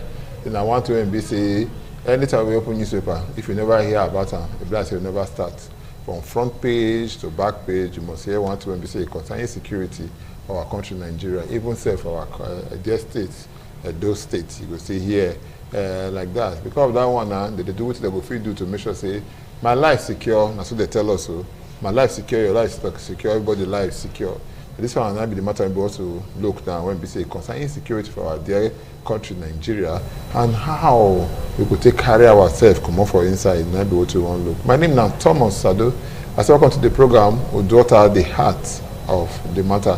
Not be let me go put this heart of the matter because that man talking, he say no matter how ant small reach, if you put your mind down, you open them, you can see the heart of the matter. So this matter is a big one, so if a big part ant, so we must see the heart of the matter. I get up my brother say, obviously, we know see their hair sharp well for this kind of matter. Young men, vibrant young men, or we know say yes, say they know, say if this country is not good today for us, we're not secure for us today, tomorrow we'll get RCB. Fares Okpere, welcome to our program. Thank you, bros. I greet you so much. Well done. And I got my brother here, you know, see name plenty, I know they know we are for sir. Stevie, you know, Imai, Stevie, Omokwede, Oimai, Osagi, all of them just together. And first Stevie started, no problem. Make every shake out. No, I don't take my house. I don't take my, because for this day for Nigeria, we know the show. We just make the community for somebody, I can't give them, whether I go see complete, go to person hand. We know they know, that make me take about myself. If we talk about situation of insecurity for Nigeria, matters with you, Fares, what thing will first come your mind? Well, the situation don't bad well for Nigeria. We don't free deny that one. From kidnapping, Nigeria now they remind me of the way countries like Italy be in the 70s when the mafia take over the country, and more recently countries like Colombia when drug barons and the rest took over. You know, there's a serious situation with it right now, particularly with the issue of kidnapping and other violent crimes. You know, it don't reach the what they call crescendo. It don't reach the heights of the heights. So you know, that's a very terrible situation right now. When we see people know to travel these days now, to travel these days now. If you don't go for roads, say you drive, you don't reach somewhere. You see, say where you don't drive reach, you don't see like two or three vehicles for your front again. The way your mind go, they make bim, bim, bim, bim. You go, they beat. It not be like that before. Before we will get up. Me, I feel get up for 7 o'clock in the evening. I will say they drive go roaming. Because me, I know that time and they much younger. When I want to travel that time, because I knew Lagos Road, I stayed there. So I want to go somewhere like Lagos. It's a luxury bus, or they call it luxurious bus. Yes, yes. We just bath around like after 10 in the night. You know, from there it's true, go Yaro, around 11, around 12, 1. You can't get moto. This luxurious bus, when we say they come from east, you go enter inside, now you carry us to go Lagos. You don't go try now. Before daybreak, we don't reach Lagos. So I want to reach there, and I reach Ojota, I get one place, and I feel like, what is this water? I get one place where we say tap, bust. For inside gutter there, we'll go inside there. For one filling station, we'll go inside there. You see people, they bath there, they do different things there. Around that kind of 4 or 5 in the body, you know, we'll say, but say we know they see that kind of thing again. What do you call the cause of when they see that kind of thing again? Now the matter where they talk, so my people for us now, good evening. My name is Pikin Stephen Imokwe Osagi Oyema from West. And so it go. The level of insecurity, it don't dey bad to the extent say we don't know what we can fight again. Before we talk now say na Boko Haram the first start. They say kidnapping can involve. Now the banditry inside there can't worse past every other thing. We know it can't be like we can't even hear terrorism inside. All of them can't be one thing gathered together, all incapacitated as English they talk and say all of them can't be one together. Because if you deal with this one, you know saying that this one they deal with. But this one, if you come up for A, they enter B, they enter C, they enter T, but you know me say now be waiting, we know if you handle. Because Nigeria to be giant of Africa not be mad. And as now no country don't feel bear that name say they be giant of Africa. Apart from Nigeria. Not because you there and make it the year. If you do other countries, then you go face here and that. Outside Nigeria, now people even appreciate Nigeria pass. Outside Nigeria, if you come up for this country. But the one where you see they affect us for our own local states here, Edo State. Now be the banditry and kidnapping. Okay, but ma still stay with you for that.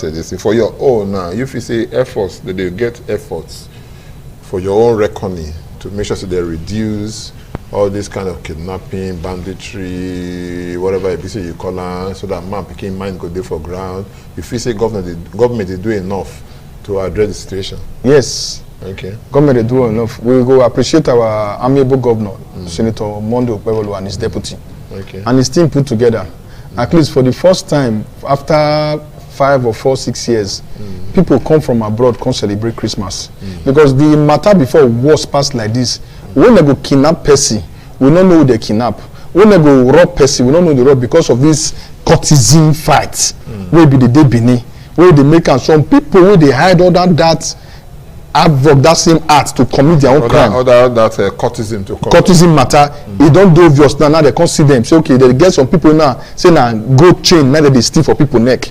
But during that time we court fight the day, as at last year for the last administration, you know they know who be who. If they kill anybody rob person, they'll say na court fight. But now it don't get glaring now because those times those people they waka too fast, and if you see where they shoot anyhow, they kill anyhow. But now where the governor don't feel cramp the court matter, don't reduce that to 0 minimum, nothing like that. People they feel they work now for nights. Okay, but they talk about national level before. CBC don't come our state level, no problem. We hear what CBC talk. Say for now, the situation for those states, for the matter when we say it concern this banditry, whatever, now say it don't reduce because they don't come remove and say okay, see which one be this one, which one be this one. And if you really look at true, we need to clap for the state government. No, say, we don't need no matter to, when we say it concern courtesan, it don't go down. We don't need to clap for state government because the issues when they the state right now about insecurity. Okay. The government never really tackle them. Okay. If you go just about 2 weeks ago, when they see video of somebody and the wife when they kidnap Auchi and all that. Just last 2 weeks again, people enter inside Poma, kidnap some boys inside Poma. Even your ITV here, they report them. They report the issue. If you go Romi, the same thing they go on for Romi. If you go Biaja, the same thing they go on for Biaja. If you go on one, in fact that up Benin or one road, if you know free, na no go area. That one go ask my brother because make I finish. You know if you even go there, na no go area. So the issue of insecurity for Edo State, they never even scratch them because the government right now not take them serious. Okay. Because when government takes something, they don't take yes, serious. When government takes something serious, you go know because you go see the body language, you go see this thing. For example, if you look the government of Enugu State recently, you see when they come out, when they show the arms, the drones, the technology when they put in place, when they buy recently to empower their forest rangers and local vigilantes, you will be very impressed with the level of training when they give them, and you see the level of deployment. Here today, see and say the government, they procure drones, they procure the things we need to fight the insecurity. Instead, our governor, they talk about just 2.5 million votes. So he never take the issue of insecurity serious. Because if you take it serious, kidnappers, as we talk right now, Iyanomo for Sapele Road here, just by the bypass, you know if we go. Agbomomba for Sapele Road here, you know if we go. When we talk of this thing, we talk of the outskirts of Benin. after Oluku here, now they kidnap somebody that day. It means that we dey surrounded for Edo right now. We dey surrounded for where we dey surrounded. Before we say we dey surrounded for Edo State, but now we dey surrounded for Benin City. All our small towns like Uromi, like Ekpoma, like One East, and all of them surrounded by insecurity. So the government need to, no be time to come dey massage anybody ego. The government need to open up their eye, sit down well and take this matter serious at all levels. Not be only at the federal level, at the state level, even at the local government levels.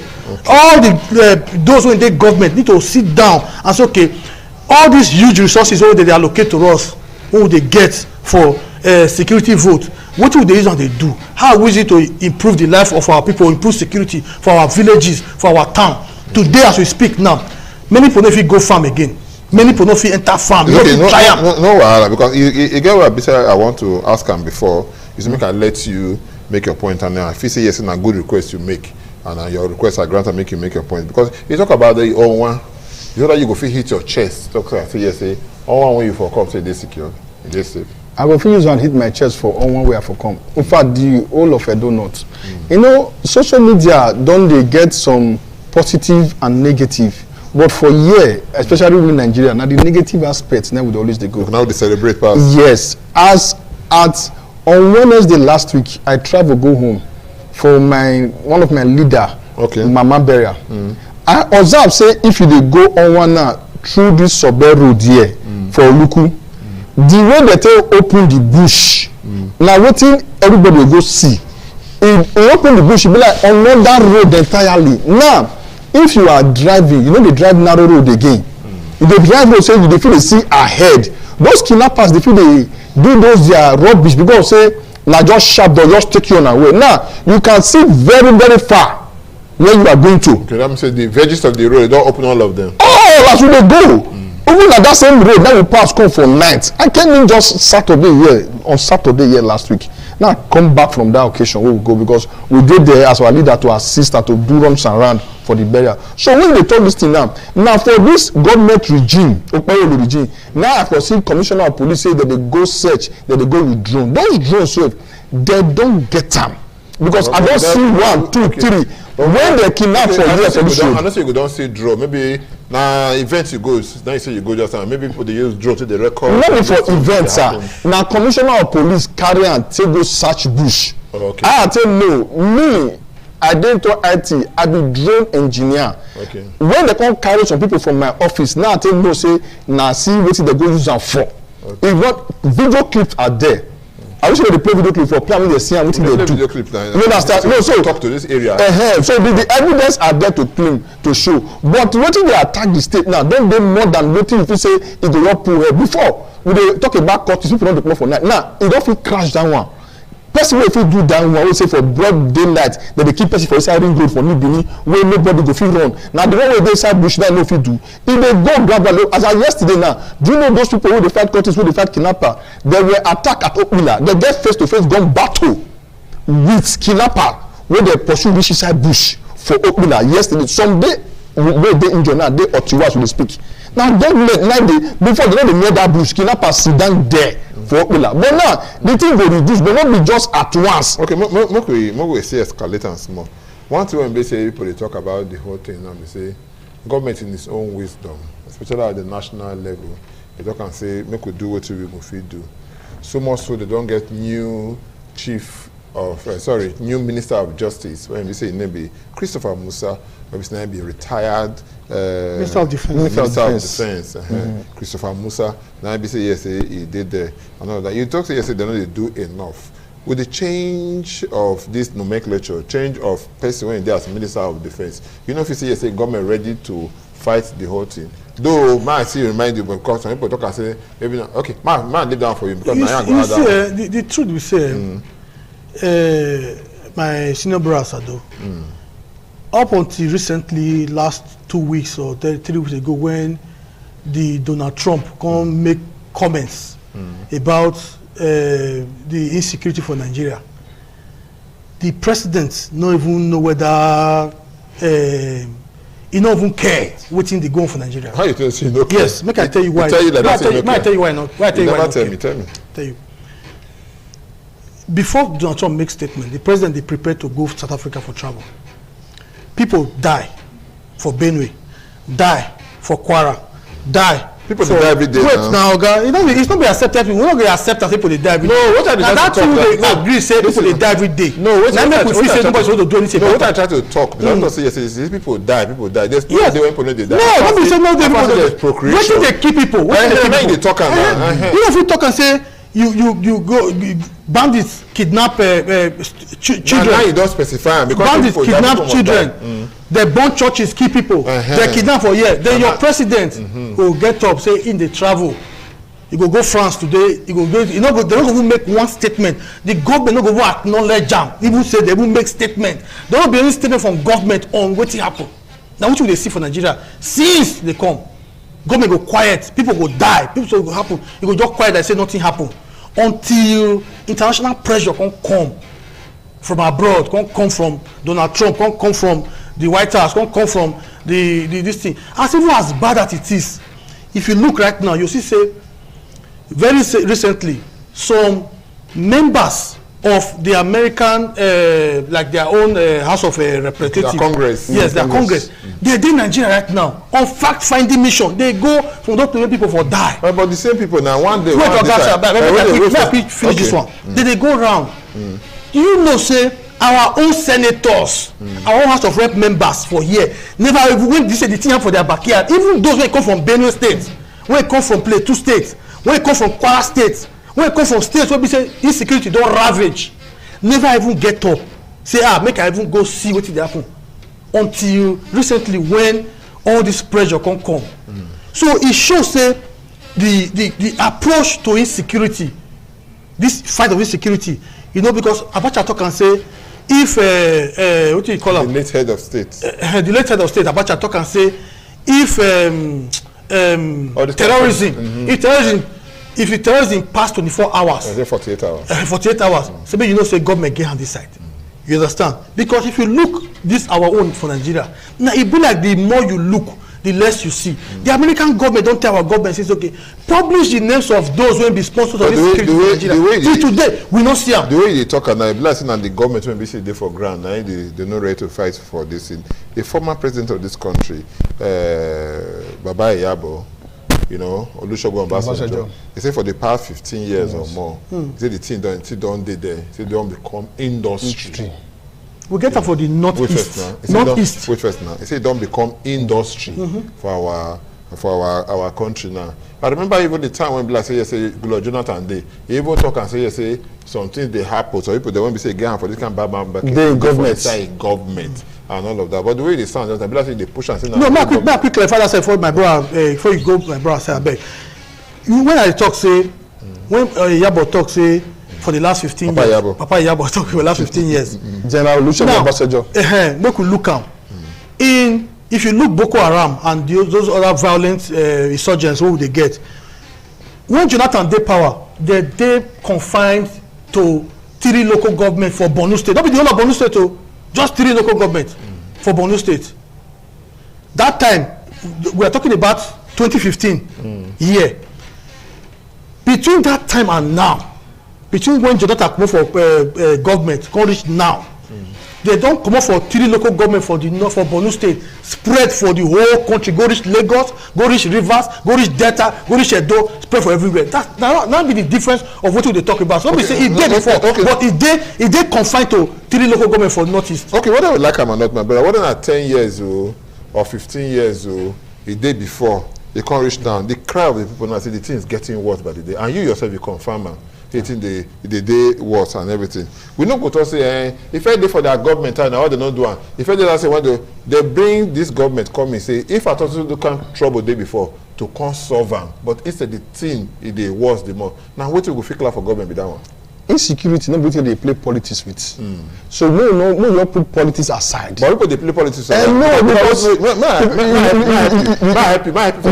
Because our former government we don't come out. The president of Obaseki, I don't know wetin they find for social media. Now you dey talk about the insecurity of Edo State, how to tackle that, how to do this. But you were in this office for about 8 years. What did you do in your tenure? What do you expect that man to be doing by now? Now to even a rapport with this president, okay, this was where I made mistake. Why not correct it from there? I could not have the chance to do this. What do you not do for 8 years? Somebody don't do it for under less than 1 year. When we say if they fight your youth, the future of tomorrow of your state, they kill themselves. You go tell them say, do not send them message, which is the good join. These are the future of Edo State. But now the future of Edo State, this government don't come, it don't help us to save them. People future, people children, people husband, many things when we don't watch during your time when you not fit do anyone. And then you come then now come dey accuse the government. You know be say na from Edo State today, not in Nigeria. As shameful it is from another country, you go dey online, they blow news because say you are still free Wi-Fi and network not for abroad. Come dey bombard our WhatsApp group with stupid and so information wey we don't need. May take it easy. No. I know the one make you be say No. Sorry. No, we don't need that. But what do we need now? Not be to accuse the government, not to proffer solution. The solution what we say we need now, we need local policing. This local policing, since they don't just recruit people for police, this is about vigilante. They need to empower them well. But my business, na telecommunication business, I be engineer for my business. We know what all these things say they work. But if they empower these local persons to that level, they also say this insecurity will cry about because now they know the bush, now they know the joy way, now they know the no, now they know people when the stranger for the bush. Okay, you know what you did there? If you talk about this insecurity now, because one thing that be one make you answer. Maybe you just get up for myself. They call today. I go talk about Obaseki. No. The question I ask you, and I be one be say if you now 20 years ago, 30 years ago, they expect say by this time the government will be sitting for ground. You go try to make sure say it end. If I don't end, I make it reduce them. Because you know where if on the carriers they come, he say before that time, good Lord Jonathan, according to him, when they try to refresh our mind, he said now, but only one state and 3 local governments for the state. You know, Dachi, Chibok, and you yourself, you even they agree, they concur with them. It's not. So that time now BC did there, but now the thing don't escalate. Now that one they look for, but you say no. So you must let Obaseki know say what did they do now. Say yes, say you know, okay, no problem. But I want to ask now, if we talk about matter when we say a concern, technology and all of that. The question when we say they ask, all these people they were busy that they do all this kind of bad market. Technology, you know they see them.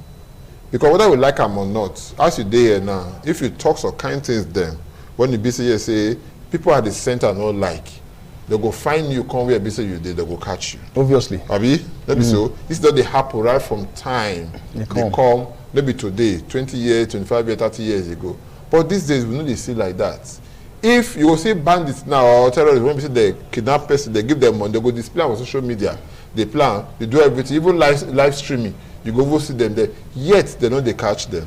You understand? But if Thomas Sado, no, I'm not talking Thomas Sado, my brother Evans or boy now, he talk one thing now, he put out on social media. The first one you see, you say, go and drop that thing. If not big person in BO, maybe people like show worry, they say, go and drop it. You understand? But people like these bandits, them and the rest of them, we never hear say they drop their posts. Is there something when we say I don't know? Maybe you go take them there because the in technology side. If somebody off a location, all those things, those people where they do this thing, they know about the technology. But if the government empower those who are in charge, like me, where they those states now. If you carry me go somewhere for north, I don't feel function for north, do I feel function for those states? You know why? I don't grow for there. I don't know the terrain, but those who grow for there. When you can empower them with this same technology or everything, to get those guys, you know, take time because I know sometimes if person commit crime, say DSS want to go after that person, you come and say Nigeria get equipment. Now for you for the sleep, now they come remove you. So what do you tell me the difference between this banditry and we normal human being enough to go after?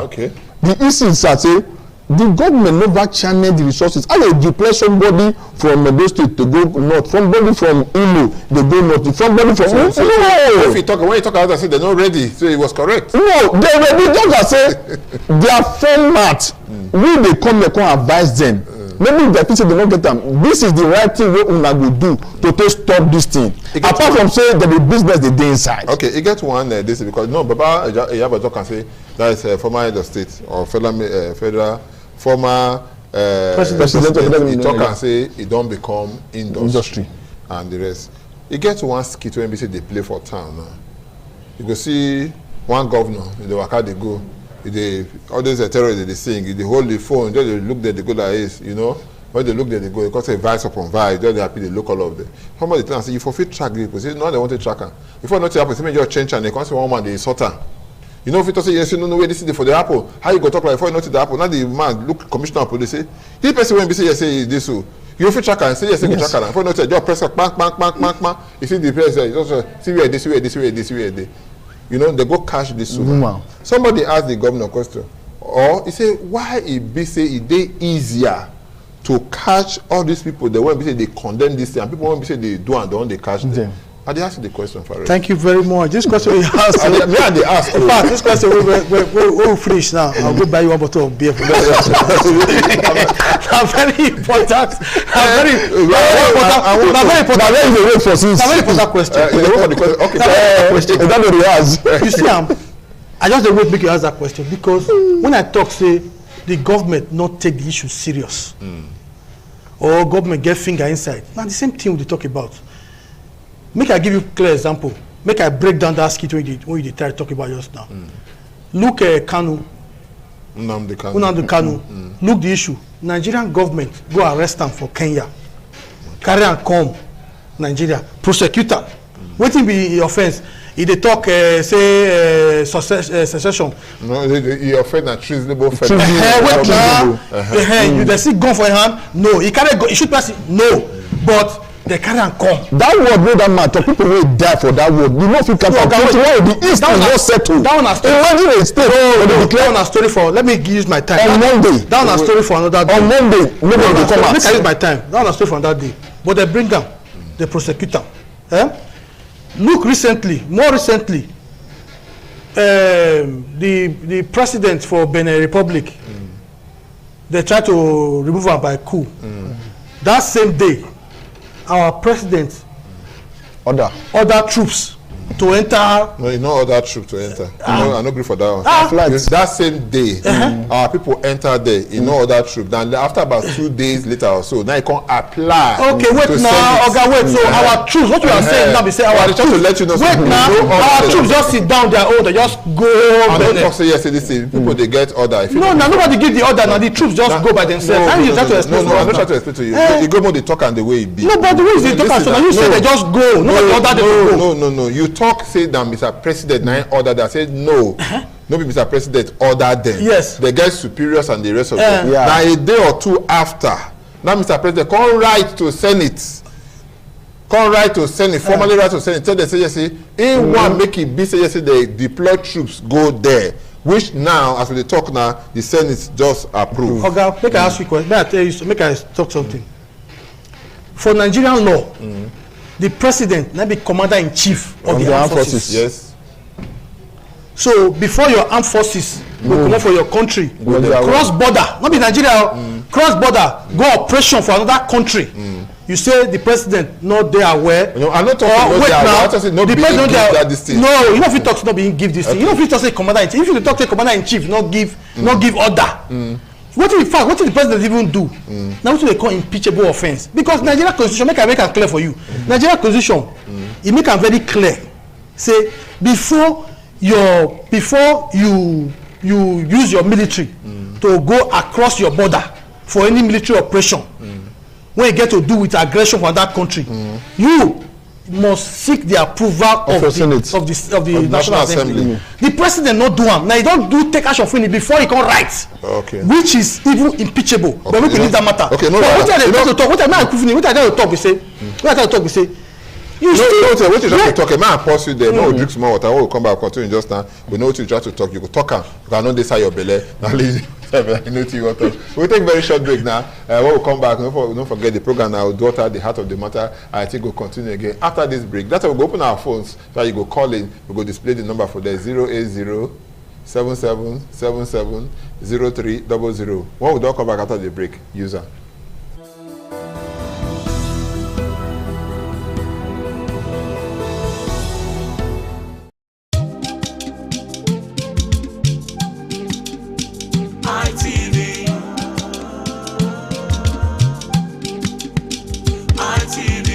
ITV, certainly the best.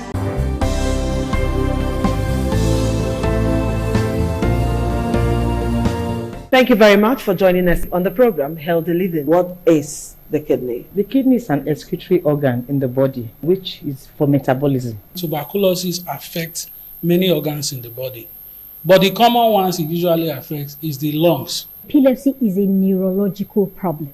Okay. It is an injury in the brain which causes someone to begin to convulse, to go into fits. It is curable, but the cure is a long-term thing. If you eat well and avoid those risk factors that will make your immunity to be down, then the risk of contracting tuberculosis will be reduced. If you're healthy, then you're wealthy.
The man went out to bring in thugs to come and beat her. Yeah. In a situation like that, do you think women would have seen that and still want to speak?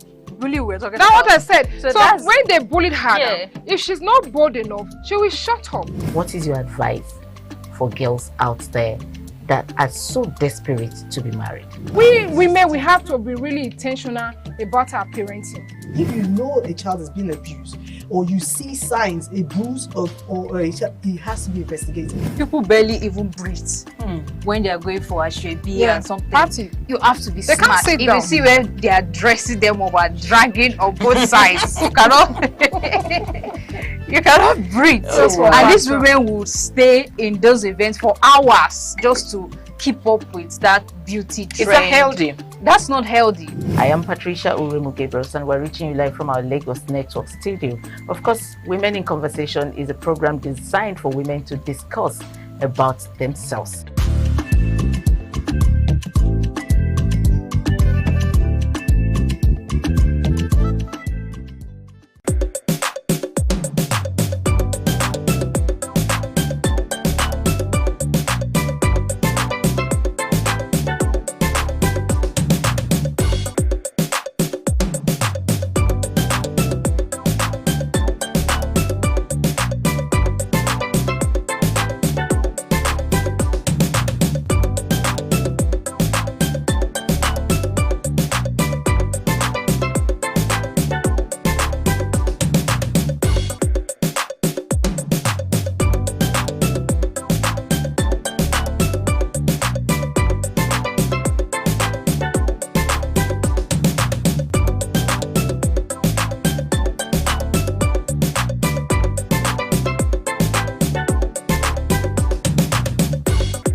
ITV, certainly the best.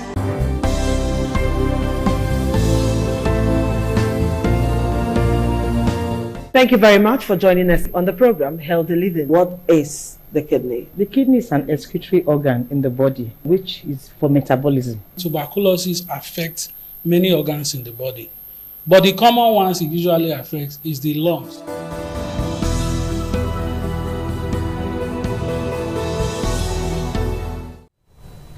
The program today, Wakadi Go, the name of the program, our daughter, the heart of the matter, the reaching from independent television. They talk about matter when we say concern insecurity for our country, how we go take care of our.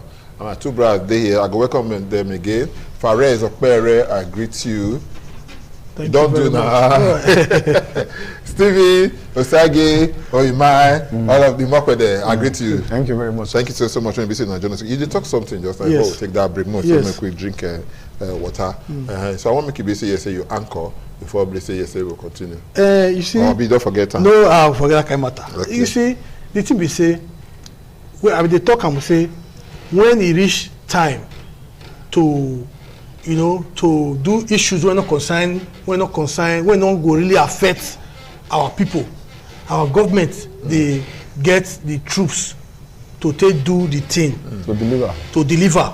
If you look, the video they circulate for social media about Wole Soyinka recently, when he talk about the president, say the president not supposed to even send troops go Benin Republic, say na his son, now he's supposed to send, so because the president's son, they with 15, they work out with 15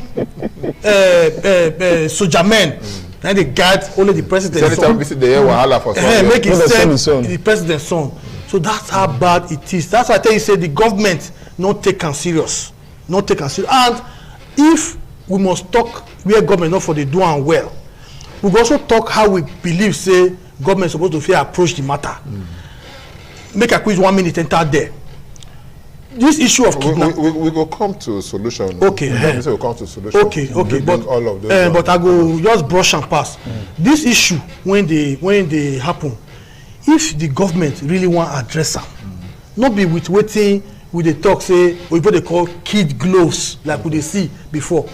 If not be Donald Trump, when he can't talk about this, maybe we for dey talk about this, all this thing, we for see just dey do am. Now wake up call. We just dey do am like say nothing dey happen, nothing concern government.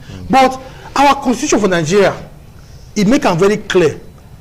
The responsibility we give government, this is number one responsibility for government, not to protect life and property. Which means any government will not fit protect life of its citizens and property, no fit call itself government. Okay. And if you as a government, you don't make your point. The first priority when you get to say provide security, you don't provide that, then you don't fail with that. Okay. And brother, who benefit to us? Not be our neighbor. You know the problem we get for this problem. You know what you did there when I want to make you know. They say if fire they burn, you stand say they for your neighbor house. Instant. Quick question because before they reach your house, you know concern me, not Nigeria take spoil for you so. August, that issue of Benin, make we know for that na wetin me I feel. I get the right thing. Leave it bubble, leave it for a bubble. Because if we smoke talk am, we will finish out today. Okay, no wahala. So I want make we know one thing before we go enter into the solutions them and the rest. I first talk about the new minister when we say they for defense. You know, if it's in a one sure way when government want to take queer the situation, take treat the situation and be that one. When they bring new minister come now. Yes. But the other one come out say yes, say no way. Now come out they bring the one we say you well. They come do. And the one way where you know say in get idea of waiting the Senate may come to. If you wear khaki before now in the wear mufti.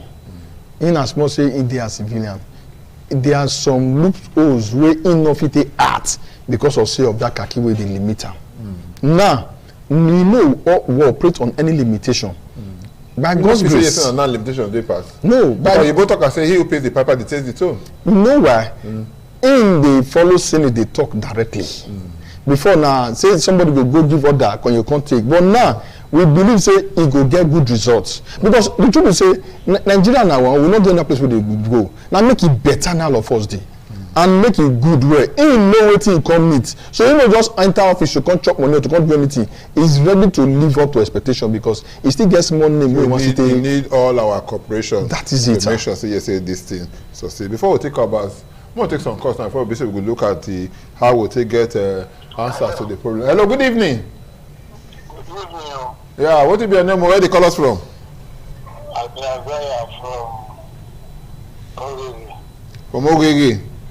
Yes. What do you want me to know? Yeah. Oh, now both the media houses and some of the people in the bring to discuss. Now just the blame the lives of Nigeria. Okay. Why you talk so? This is when the talk say the governor of the tribe. The student went to kidnap for a woman. The only woman. He will talk he could feel travel going in place both midnight and in the afternoon. If we give her an opportunity and say look, go in place by 8 in the evening, go. Okay, but you make sure say you no go for road though, because you know what make you say go. If I get it, I will go wait for her. That means that if they come to you don't want make it go, you don't want make it succeed. Because that be the two say they there. Because if you because the people do like that, go do this if you no be serve am now, they say what you go pass, you go back to. By the time you say you won't go do it, no go follow to the they go for you, say they make sure say that thing. That make me ask her, they confess say yes, say he go really go wait for you for road to make sure say yes, say you know work. So these are some of the issues that when BCSA will they get. But when they take the course, make we know say no know how it go be. Hello, good evening. Hello. Good evening. Good evening. I greet you. God bless you. Bless you. What is your name? My name now Obuede. Obuede, how you doing? Just want to hear from you. Yes, so thank you. Yeah. This I come from the Obuopi. Okay. This matter of security. You see, you get international dimension. Okay. You affect Nigeria. Nigeria don't exist in a vacuum on space. Most of these terrorists wey dey feel so wey dey stand dey say dey come even during Amaka when they come from the Sahel. Most of them are transnational people, stateless people wey be say when colonial masters share West Africa, they no get states of their own like the Tuaregs. You understand me? I do with you. Some of those Putajano mountains, some of them. They don't get it. So they move around the race. Many of them, they use them. They play Nigeria and resources here. Nigerian servicemen, they decide. They do those borders. But they even Russia said not to cover all the border. So Nigeria said no, it won't be cover all the border. Right. So they say they infiltrate. What will you respond? Now, we need to understand one thing about these superpowers. They use some of these stateless people to put pressure on certain countries. Yeah. When they believe they can they can take out something from. Sometimes they want to change the political leadership. Just like when it happened for Venezuela. They will put pressure on you. When they put pressure on you, they push you to make concessions. It's not what they talk of. You see, yeah. I want to tell you, since Russia and Western Europe, they get over Ukraine. They don't own all French governments when you sit down for West Africa. All the French territories, they don't deal with them. These calls are not ordinary. Okay, thank you. Thank you. Thank you so much over there, because I look and say yes, say me and you will get to even see, so I will talk this matter where because the way they talk, because if you look at it, you don't they tell us one thing. I want me to take this out. See, this is an international thing. Whether we like them or not, some people just say yes, say now the matter when they did for ground before they want to take some areas before the Sahel where we say bring come out now and that kind of thing.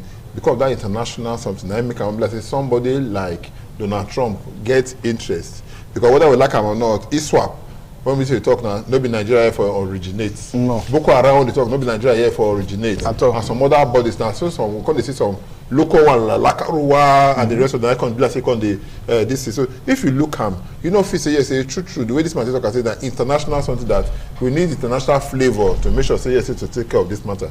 Well, you know, say everybody they put this matter they put their own dimension to the way they see the thing as it be. But my own be say whether international or local, the government will get right now. They get the willpower to address this matter. They ready. They want to do harm.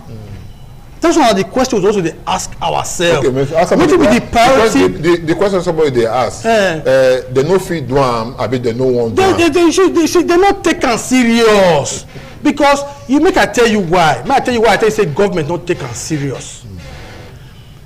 Sado, I don't fortunate to say I don't travel small. I don't work out, see some countries both within Africa and outside Africa for Europe also.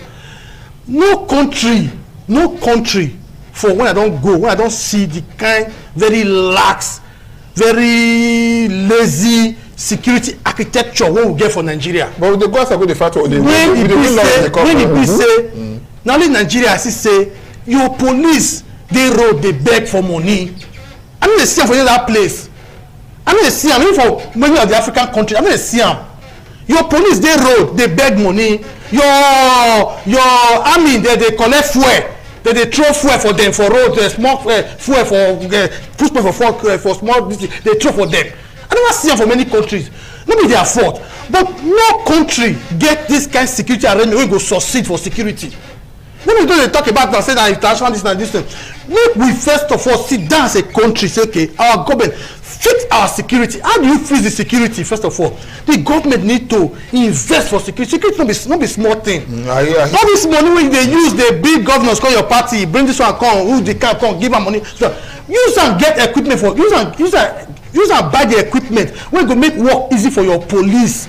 You know, see they pay police 50,000 naira today, they pay 70,000 naira today, and they expect make those police they work well. You get 400,000 police for Nigeria. Of that 400,000, we get 400,000. Yes. The Inspector General of Police say the amount when we get in like that, because the time we see some people when Mr. President say they remove all these people they were missing for VIP hand. You show me that can come and say yes, say police don't collect take over 120,000. Now we say don't withdraw from people their hand. Mr. IGP come and say why people go talk like that? Say the total police strength for our country. He said no very that figure. They say they go remove. You understand? How much? So if they talk about 400,000, I think they get the way. Because the man talk and say they say they go bring 120,000 come up from people hand. He said the number won't be say they won't get. If you don't police like that, na shame to us of a country. Okay. A country of 250 million people not get to 400,000 police. Na even shame to us. Na embarrassment to us as a country. If we don't get that number of police, because for other countries now 40 policemen to one person. Right. The ratio. Okay. It means that Nigeria is going to get over 1.something million for only police already. We get less than 400,000. I say less than 400,000. More than 50% they carry gun. They follow big men for back. They carry bag. They follow oga wife. So they do get men for some places. How you want to get that kind of security arrangement may succeed? Which other country? You don't see American police now will carry bag, they follow oga wife. Okay. Or Canadian police will carry bag, they follow oga wife for back. Okay, the number one, you go call the number there now be 080 77 77 03 00 080 77 77 03 00. Once you call us, don't become part of the program. We could hear from you. Good make a say this matter. Now all of us get the work. Maybe only us when we say they you yourself when we see they watch for us. You did. So the number we say go can I be that one? So you say and there. So call us, make it be part of our make we hear what TBC you get to talk because we want to find solution now. We don't they call all the problems one after the other. How we will take come out for inside. That be the next question we say we do to find answer to. And I for like maybe say you calling, make you tell me the response when we say you feel say we will get, or the way we say Mr. President go take waka, Mr. State Governor go take waka, and everybody go take waka. But somebody talk and say good make we say we go back to prayer. Then the governor of Baba Gana Zulum, they say make we pray and that kind of thing. So I go ask ourselves say what thing go happen, but after this call. Hello, good evening. Good evening, sir. Yeah, what will be on the way they call us from? My name is Ojo. I call from Udo. Ojo from Udo. Okay, talk to us. I better reduce the volume for television small. Okay. Somebody talk about this insecurity. When you see they go carry person, they go upload, and government, police, all the security agencies, they don't go track the person when you say he carry person enter bush, they cut the neck. The rest for the uploader. But when person talk about government, they'll come carry on for us. So now remember, see, these same people, they kidnap American citizens. America from their side come, they come rescue their person, carry on come. How they take one? when we see the fish and one, we don't fit do. That the person when I want to answer that. Okay, thank you so much. You see now, very simple to see how they take the one say work for America that I know if you work for us. Maybe now you go because you're not technology experts. Like you call it, you don't say don't advertise yourself since morning. And a big expert too. You don't understand because you're a big man where we say just say concern technology. It to be say as we talk just now say government need to invest more in security. You know, Nigeria can't do one arm of police what they call police spy. But people come with the use and take they check or guard the wear uniform. They know they work. Okay. Well, when somebody they line, take this call. Hello, good evening. Hello, good evening. Who they talk with you? No, sir, they call from Owerri. No, sir, from Owerri. Okay, talk to us. You see, president of the country. We would know say na real number one president of the country. Okay. The March May Inspector General of Police. This VIP police from this police of VIP. Until now, we don't know how they work. People just demand that just say, I say na 11,000. Now, by now, the IG supposed to pay 40 now. Okay. Because you know this president call you. Say some police say they don't come. But you know sit down for the seat. You know sit down for the seat now. You don't know whether they hot for a bomb there now. I think they hot, but I can't set down for say that they the police or just now one time they just say that they're supposed to obey their guy with just before the one where they want to say take. Or maybe the president list people when they move Nigeria than together. People who want call some people think they carry police they were catching now with president just for finish. So by now the IG supposed to that all chief will be the order and all the police supposed to respond to what they got to. Supposed to just say come now. Okay, thank you so much. We move now because time no be our friend again. Ojomi, you know rest too much because time no be our friend and I may cut the line. When talk say yes, no be cut the line, no be network because that's why. But they come out now. What will be the solution to all of this? Because they talk about technology just now. Yes, make them bid for power security. Like if you go Spain, you see some old men who go there around you. They'll be police. Okay.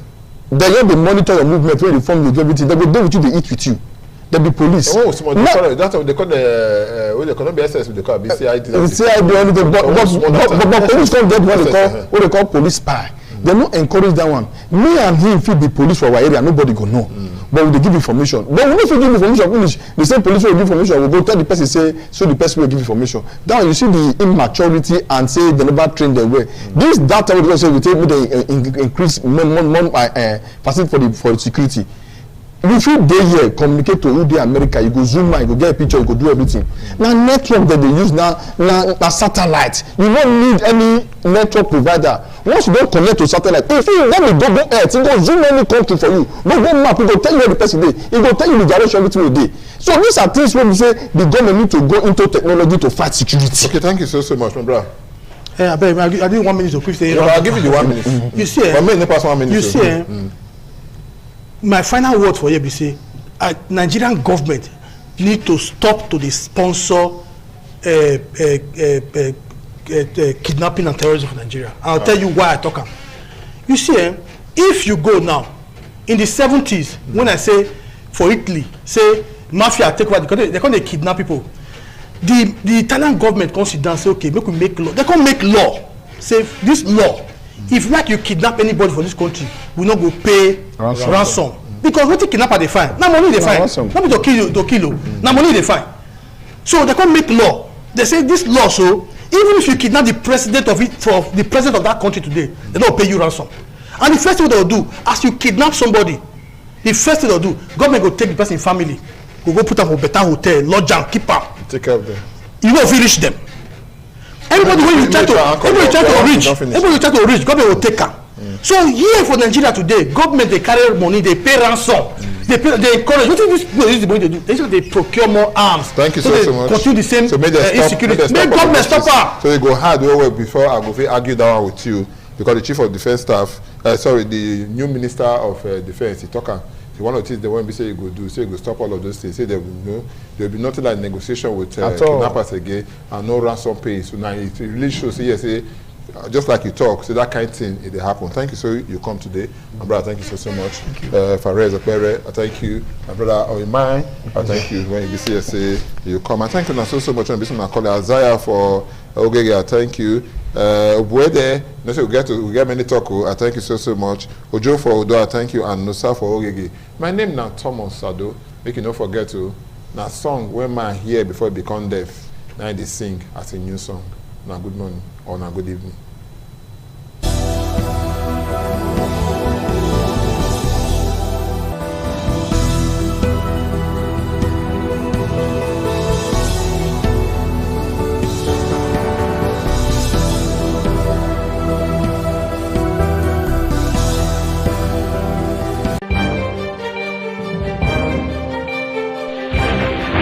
This is ITV. Certainly the best.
The man went out to bring in thugs to come and beat her. Yeah. In a situation like that, do you think women would have seen that and still want to speak? Really, we're talking That's about. what I said. So So that's- when they bullied her, Yeah. now, if she's not bold enough, she will shut up. What is your advice for girls out there that are so desperate to be married? We women, we have to be really intentional about our parenting. If you know a child is being abused, or you see signs, a bruise or a child, it has to be investigated. People barely even breathe when they are going for a shrebi and something. You have to be They can't smart. sit If down. you see where they are dressing them up or dragging on both sides, you cannot breathe. And these women will stay in those events for hours just to keep up with that beauty trend. Is that healthy? That's not healthy. I am Patricia Uremu Gabriels, and we're reaching you live from our Lagos Network studio.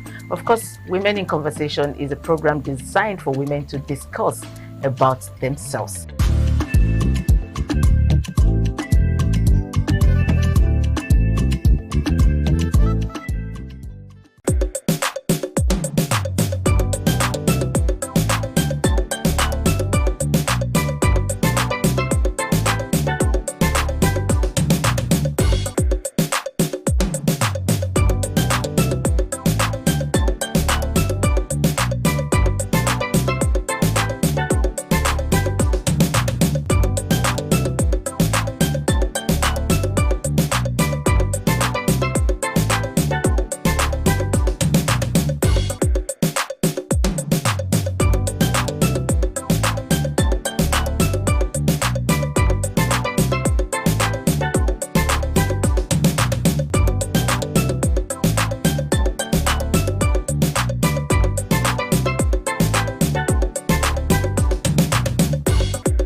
Certainly the best.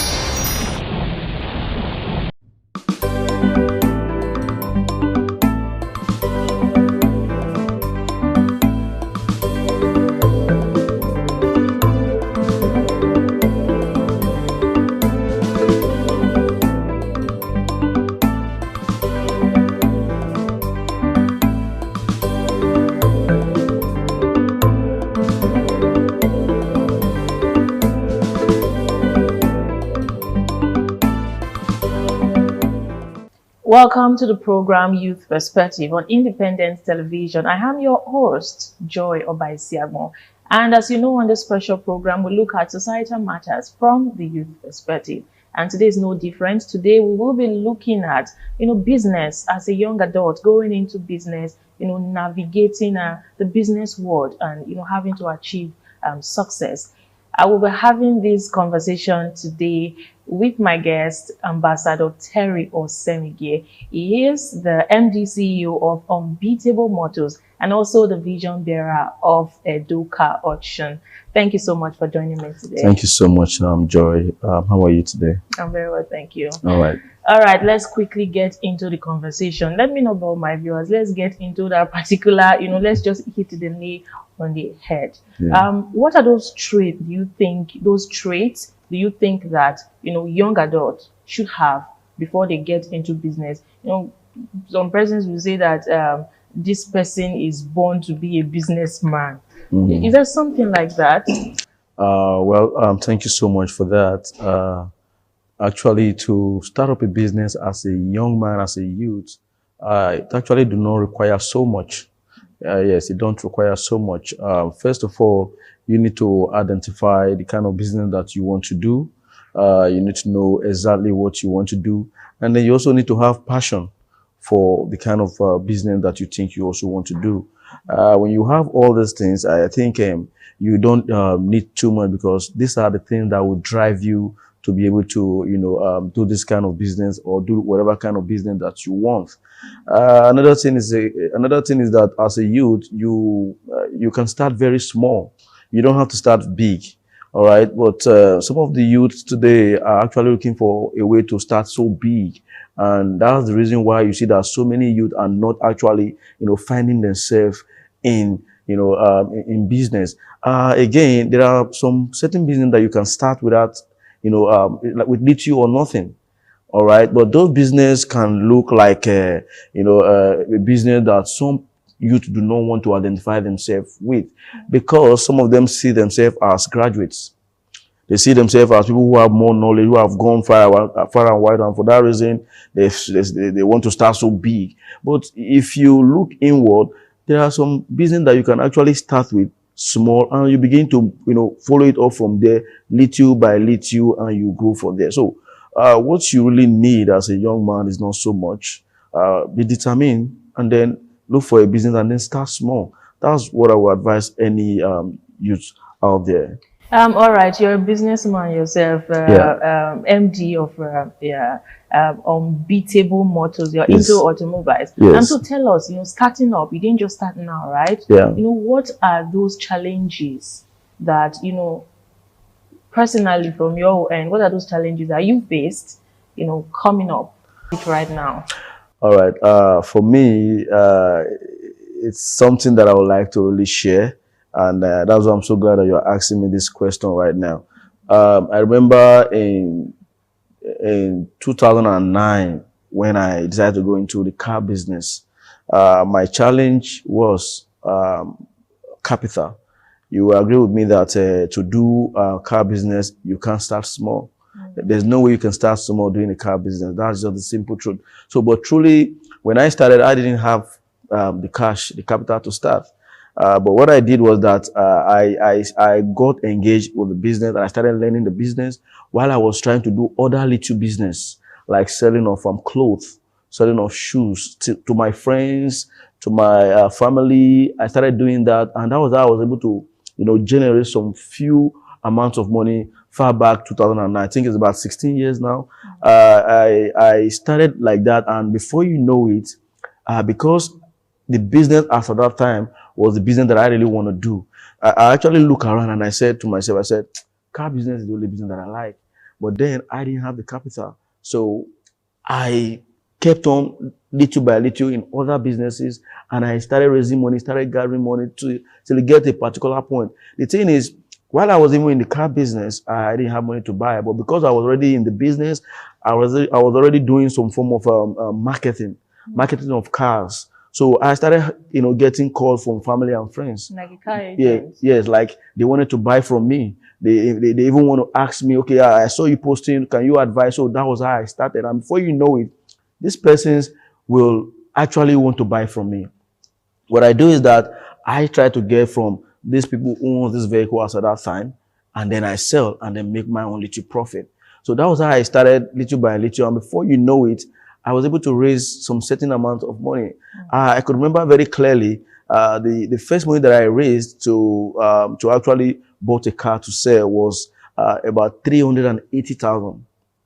That was in the year 2012.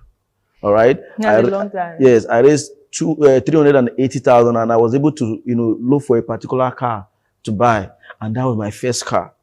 All right, and even the 380,000 at that point, when I actually wanted to buy the first car, the car was like 420,000. All right, so what I did was that I have a boss of mine that I was working with then, of blessed memory, though he's late now. His name is Idaosa Jos Bazwaye, JBS Estate. I used to work with him under the entertainment sector then. And then I went to meet him and I told him, I said, sir, I'm into this business, and for the first time I've been able to raise some money and I want to buy a car to start selling. Let me just start with this. And he was like, oh, really? I said, yes. Okay. What do you have? How much do you have? I said, I have 380,000. I said, okay, how much is the vehicle? I said, 450,000. He said, okay, no problem. That was how he gave me the balance of that, Now, he told me one thing after some time. He said, the reason why I gave you that money is because over time, I have seen it in you that you are a business-minded person and you are serious with what you're doing. And that's why I gave you that money. So ever since then, I was able to grow that 450,000 into millions. I grew to a stage whereby I was able to, open my own car shop. I was able to incorporate my own business, So this is how I started. So while I was also doing that, another thing that you must also look at is when you are trying to grow a business, you must try to move with the right set of people. You must have to follow good link, good network. You must have to, be able to go out to events and try to, identify with people, connect with people. And you also need to let people know this is what I'm doing. All right. And while you are doing that, you also have to look at the area of taking your business beyond just, staying there. You have to take it to the social media. In fact, I could tell you for free that in car business in Edo State, I am one of those who started marketing on social media. I can tell you that in Sapler Road as a whole, where I started my car business, I am one of those. And so many car dealers will tell you that when this issue of using WhatsApp to get to customers, get to your bring your co-dealers together and I started it. Until now, one of those group that I created has amounted to about 43 million people on Facebook. That's quite a huge success. And so talk to us about those down moments that you have to now learn from. It's not all rosy. True. A lot of times. True. So talk to us about that, the failures where you have to stand up and be like, okay, I have to keep pushing. Yeah. Things like that. How was it for you, the journey? Okay. Yes, every business has their ups and downs. When I was coming up, I used to have, some of these challenges like you not having in my own line of business, because every business have their own various challenges. Yeah. So my own business, my biggest challenge was that I didn't have enough capital to start it, at one point, at a given point. So I started small, and the bad thing about car business is if you have just a car, the car can remain there for almost a year. All right, because you have just a car. Doesn't go bad. Not like it doesn't go bad. The good part is that it does not go bad. Car business, when you buy your car, you leave it there. It can be there for another 2 years. If you want to sell, you can still make that profit that you want to make, even beyond the profit that you have planned to sell before. Wow. All right, but the bad thing is that if you do not have enough capital to be able to have at least 5 cars, that's when you are sure of selling at least once every month. When you have enough cars, you are sure of selling at least once every month. But if you have one car, you can be there for 6 months you've not sold, because perhaps that your car is not the car that people really want at that point. But if you have more of those vehicles, you can always sell. And so what it means is that, I wasn't making money more often, but the business is so lucrative. People make money here and there every now and then, but it depends on when you have enough capital. So it took me a very long time to be able to, kind of pass that stage. And I was able to pass that stage because I was well recognized in the business. I got involved, with so many people, politicians, entertainers, businessmen. And if I couldn't sell my car as a friend, as a colleague, or as somebody who I've done business with before, you can decide to bring a car for me to sell. So before you knew it, I started getting people giving me, so much vehicle in my own care to sell. So before you know it, I'm having like 10 cars already. All right. Because over time, I've been able to, sell myself. And not just that, you have to be able to show people that, yeah, they can trust you with money. Because dealing with car business is dealing with money. Exactly. And people can come and give you a car worth, 10 million and say, help me to sell. So it's like giving you 10 million naira cash to help sell. So people always look for that person that they can trust. That person who has that, fear of, of wanting to keep his or her name, to ensure that their integrity, exactly, that's the right word, of wanting to keep their integrity. Those are the people that they are always looking for to engage in business. So if you are also trying to do any form of business, you must also ensure that you have integrity. And that integrity must be seen in you. Because people just look at you and they maybe based on the conversation they must have had with you, based on one or two questions they must have asked somebody about you. So they want to know if you really have that integrity before they can do business with you. All right, my viewers, if you have been following us right from the onset of this, program, Youth Perspective, firstly, at some point we've talked about integrity and we've talked about how you can be able to go into, and today we're talking about business. So you see that, we're just following it step by step, and now integrity is actually coming in again. Yeah. We're going to take a very short break right now. Then when we come back, we'll dig deeper into this discussion. Stay with us.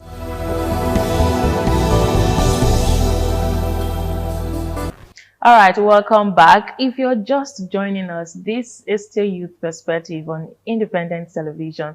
And I still remain your host, Joy Obaisiagbon. And I am with Ambassador Terry, talking about, youth in business, having to achieve success and navigating, the challenges in business.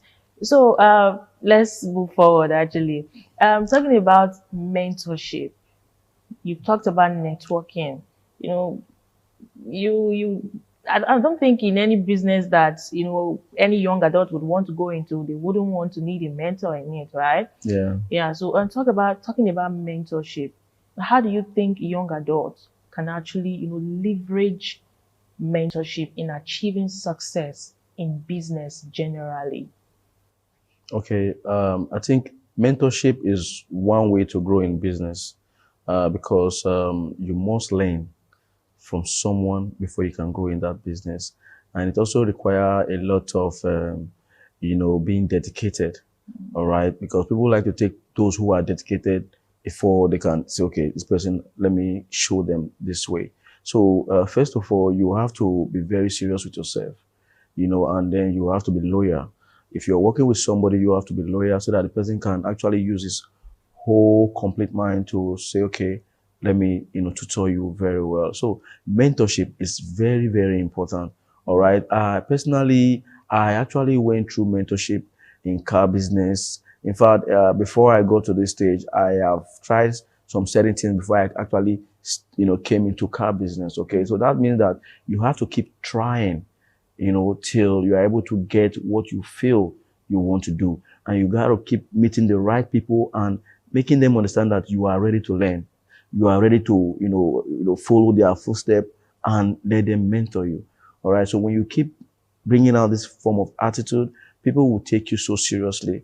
All right. So for me, my car business, I am 100% open. By the grace of God, I've been able to, mentor so many youths, in the past few years, let me say the past 10 years, I've been able to mentor some youths. And by the grace of God, one of the first youth I mentored in car business is overseas now, and he's doing very well. And there's no time that he comes to this country that he doesn't, reach out to me. When he's even there, he calls me And I have so many of them still here in this country that I've been able to also mentor, and they're all doing well. Yeah, you see, the way you talk about this, your car business, you're making it, look as though, I feel like I should, come into it and, Well, of course, it's very lucrative, right? Yeah. Car business is a lucrative business.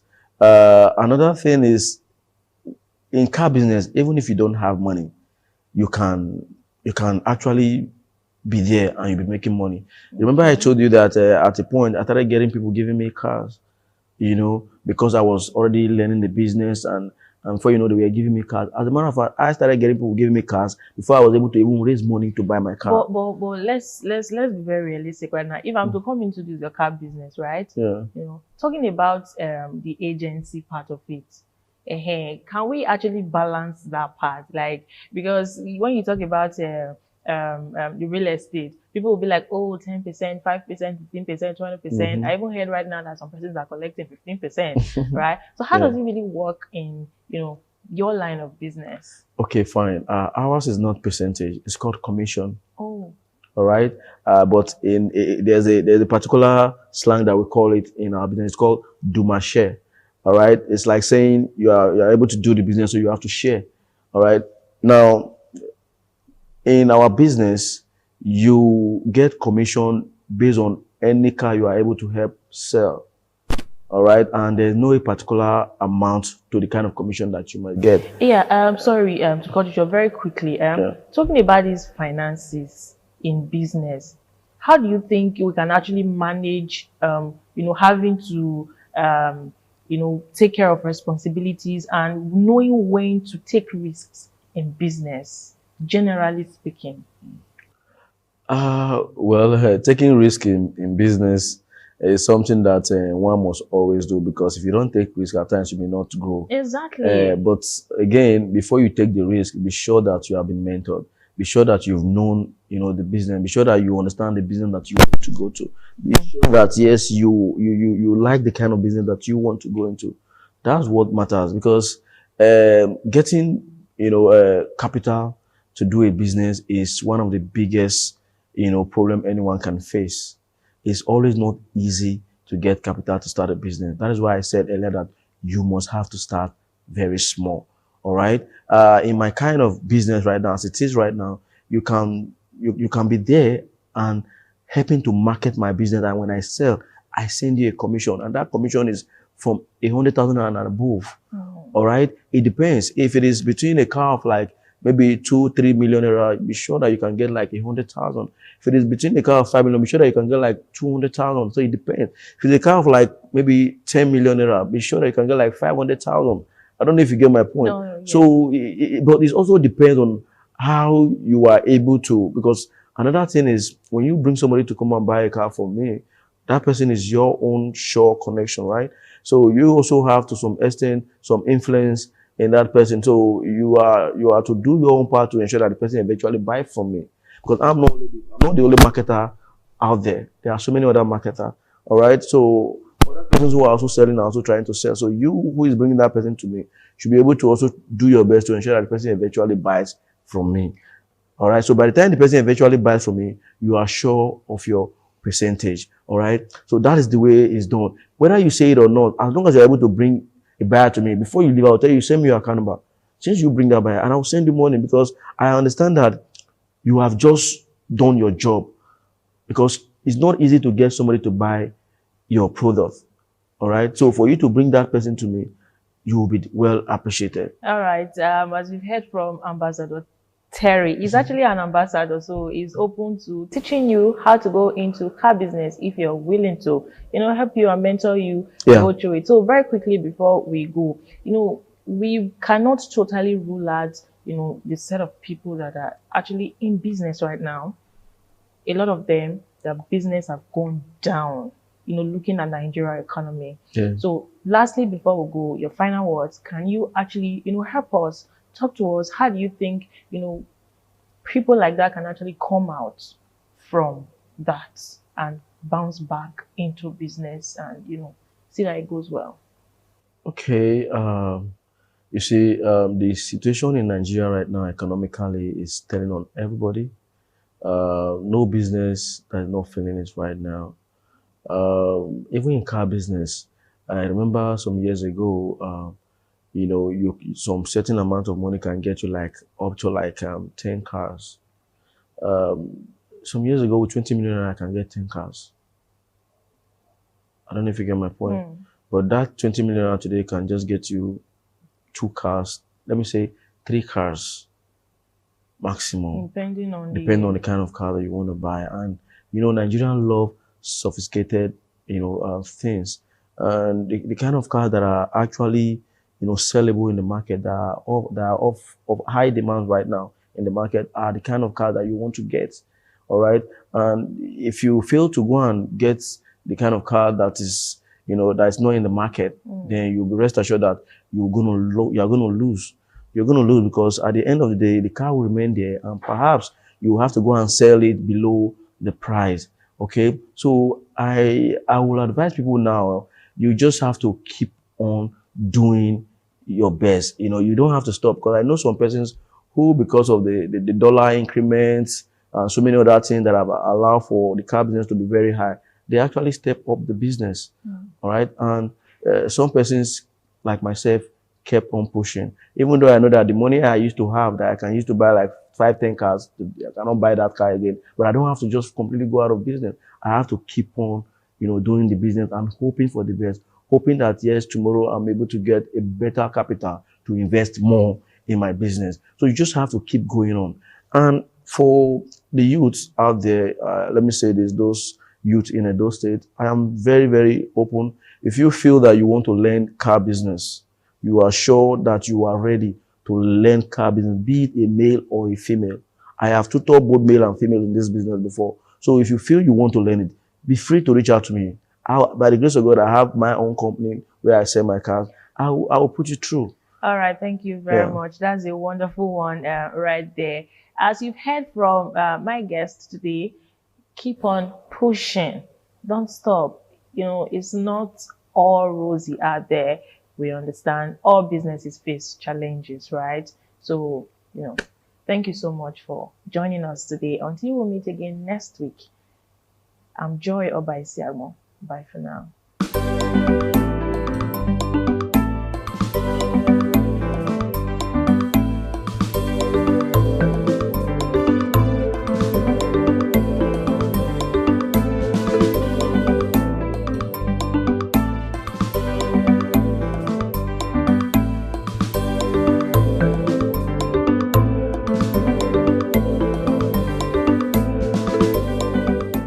Certainly the best.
ọba àtọ́jú ọba àtọ́pẹ́.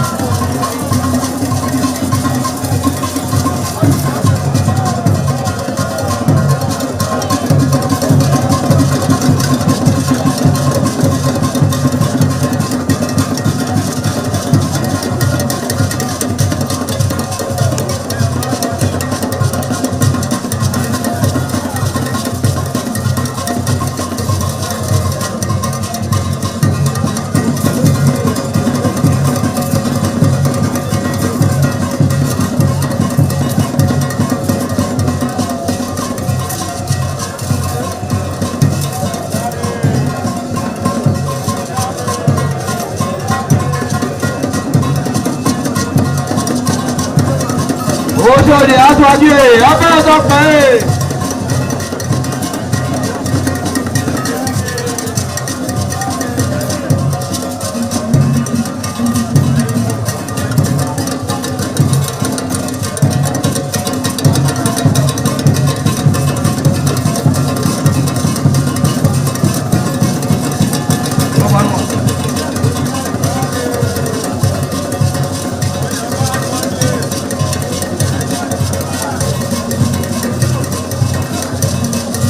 Ọ̀yọ̀bá àtọ́jú ọba àtọ́pẹ́.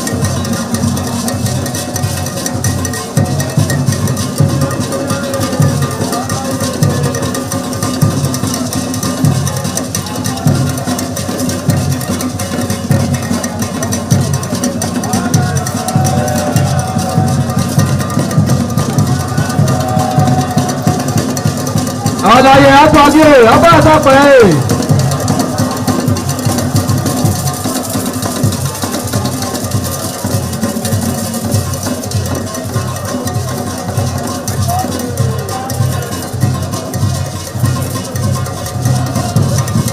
Ẹgbẹ̀dúwà.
ITV, certainly the best.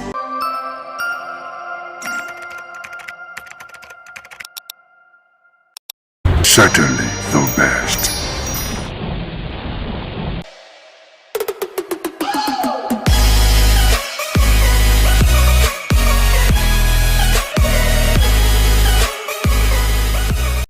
All right, guys, it's another lovely Monday evening, and it's my pleasure to have you join me on yet another beautiful episode of the Guys Hangout Show on independent television, reaching you live from that city of bronze. You know, I love to call it that city where the king is truly king. Now, for starters, the Guys Hangout Show is one show that, you know, teaches men to prioritize themselves and, of course, you know, to be the best that they can be, just so that they can give the best that they can give. It airs on this station every Monday. All right, my name is Harry Aigboje, and of course, it's my pleasure to have you join us on this episode of the show. Now, today, we're going to be taking a look at a very, very important topic, you know, something that actually caught my attention of recent. Okay, you know, sometimes you're just going about your daily activities, and then you just, you know, for a second, certain things just cross your mind, and you begin to ask yourself, what has actually changed? What has gone wrong? How come things are no longer the way they used to be? And one of such things is the growing lack of parental discipline in our society as we have it today. What exactly went wrong? Whether you like it or not, you must have noticed that things are no longer the way they used to be, especially between parents and their kids. Those days when we were growing up, some of us had this reverence for our parents, right? Even in their absence. There were things we're not bold enough to do, we're not courageous enough to do, even in their absence, because of the kind of discipline that they gave us, right? So, for instance, I remember as a kid, I used to live within my boundaries as a child, right? I was not allowed to go to the next compound. Now, that was how I was raised. Not because my parents didn't like me, like us being free, but they just wanted to ensure that we lived within the boundaries that they set for us. Now, I'm sure a lot of you out there can also relate. Now, if you take a look at the parents of today, it doesn't seem to be like that anymore, right? A lot of parents seem to be more flexible in raising their children. Is it a good thing or is it a bad thing? My name is Harry Agboje once again, and it's my pleasure to have you join us on this episode of the show. Now, like you already know, I'm not alone. I've got an amazing person in the house with me, and together we're going to be taking a look at this topic. Now, he is an educationist and also, a social analyst. He's really passionate about lots of things that are happening around us, and he loves to share his wealth of wisdom and experience on such matters. It's good to have you, Abu.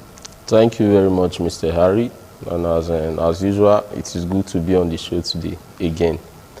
It is always a pleasure talking about issues that concerns us in society, especially issues like this, where if we keep quiet, things will get deteriorated and it will get out of hand. True. So there is no bad things tried because good men decide to keep quiet. Absolutely. So we must say something. Definitely, we must say something, and that's basically why we're here. I mean, we really can't help not to say something, all right? Now, we're going to be taking a look at this issue as we begin to look at it one after the other, right? Okay. Let's look at it from this angle. Parenting is serious business, right? And I don't think a lot of parents realize that, a lot of parents of this generation, because there seems to be this trend of people just giving birth without recourse to the responsibility of taking care of those children. So let's start from there. Why would anybody want to, start having kids without, considering what it will take and what it will cost, to take care of those children? Yeah, procreation is one biological gift that God and nature has given to humans. Okay. So any adult who has gotten to a certain stage can procreate, except he or she has a medical condition. Okay. But procreation is not a yardstick to be called a parent. So we have so many fathers and mothers who are not parents. Being a parent means you are ready for the job after birth. Birthing a child is your God-given talent or God-given gift. Your natural ability. But that natural ability. But the idea of training this child, parenting, is a full-time job. I say full-time job because it's one thing that people just overlook, and because of that they think because they are fathers they could be called parents. No. We have so many fathers but few parents. So it's because of these few parents that we have in society that you see there is a growing lack of discipline in terms of parenting and all that. So I think the few parents that we have, if you see their children outside, you can distinguish them from those that have fathers and just mothers. So I think we should be seeing this thing from the idea of who are parents, to be precise. Okay. A parent is that person who is a father or a mother and has indulged herself into the act of bringing up this child. Children, the mind of a child is like a tabula rasa. Whatever you imprint on that mind is what goes a long way to determine what the child will become in life or how the child will behave and all that. But we really have people imprinting these things on the mind of the child. That is the question. I think that's $1 million question, because this is one question I believe a lot of parents do not ask themselves before they begin to procreate. Like you've rightly established, there's a clear difference between procreation there is. and parenting. Yeah. And I think that's what we need to begin to establish. What exactly is it with parents of nowadays? Just like I said in opening, when we were growing up, it was a different ball game, right? Yeah. We were raised with a very high level of discipline. So much so that parents of this generation will probably see that as you being too hard on your child. Okay. Now, what's the place of discipline in parenting? Let's begin. Yeah, there are different factors that I think I will tie to this lack of parental discipline. Number one, the infiltration of Western culture into our traditional belief and norms. Secondly, we also have this idea of laziness on the part of some people who call themselves, I use the word who call themselves parents. laziness on their part. And thirdly, there is this idea of the growing new normal, where people advocate that children should be treated with, like adults, they should be treated with kids and gloves and all that, so that you not hurt them. And so after all, they are human beings. But let me start with this infiltration of Western culture into our traditional culture. Now, you see, the white men asked us at the time to marry a fellow man, a woman marry a fellow woman. Many of us did not dispute it. Some African countries are already doing that. They also asked us to wear the suit, the sleeve, the waistcoat, the tie, and all that, despite our hot weather. And many of us did not also dispute that fact. And we are doing it. But very recently, they are also asking us to treat a child as an adult. And so many parents have started, many fathers and mothers have started treating their child, their children, as adults. That's the problem. They want to train them in the Western way. They want their children to see themselves as adults. They are rushing them through that childhood. They don't want them to enjoy that childhood. They don't want them to see themselves as children. That state of innocence is no longer there. A child that just here, you call that child that you want to reason with the child like an adult.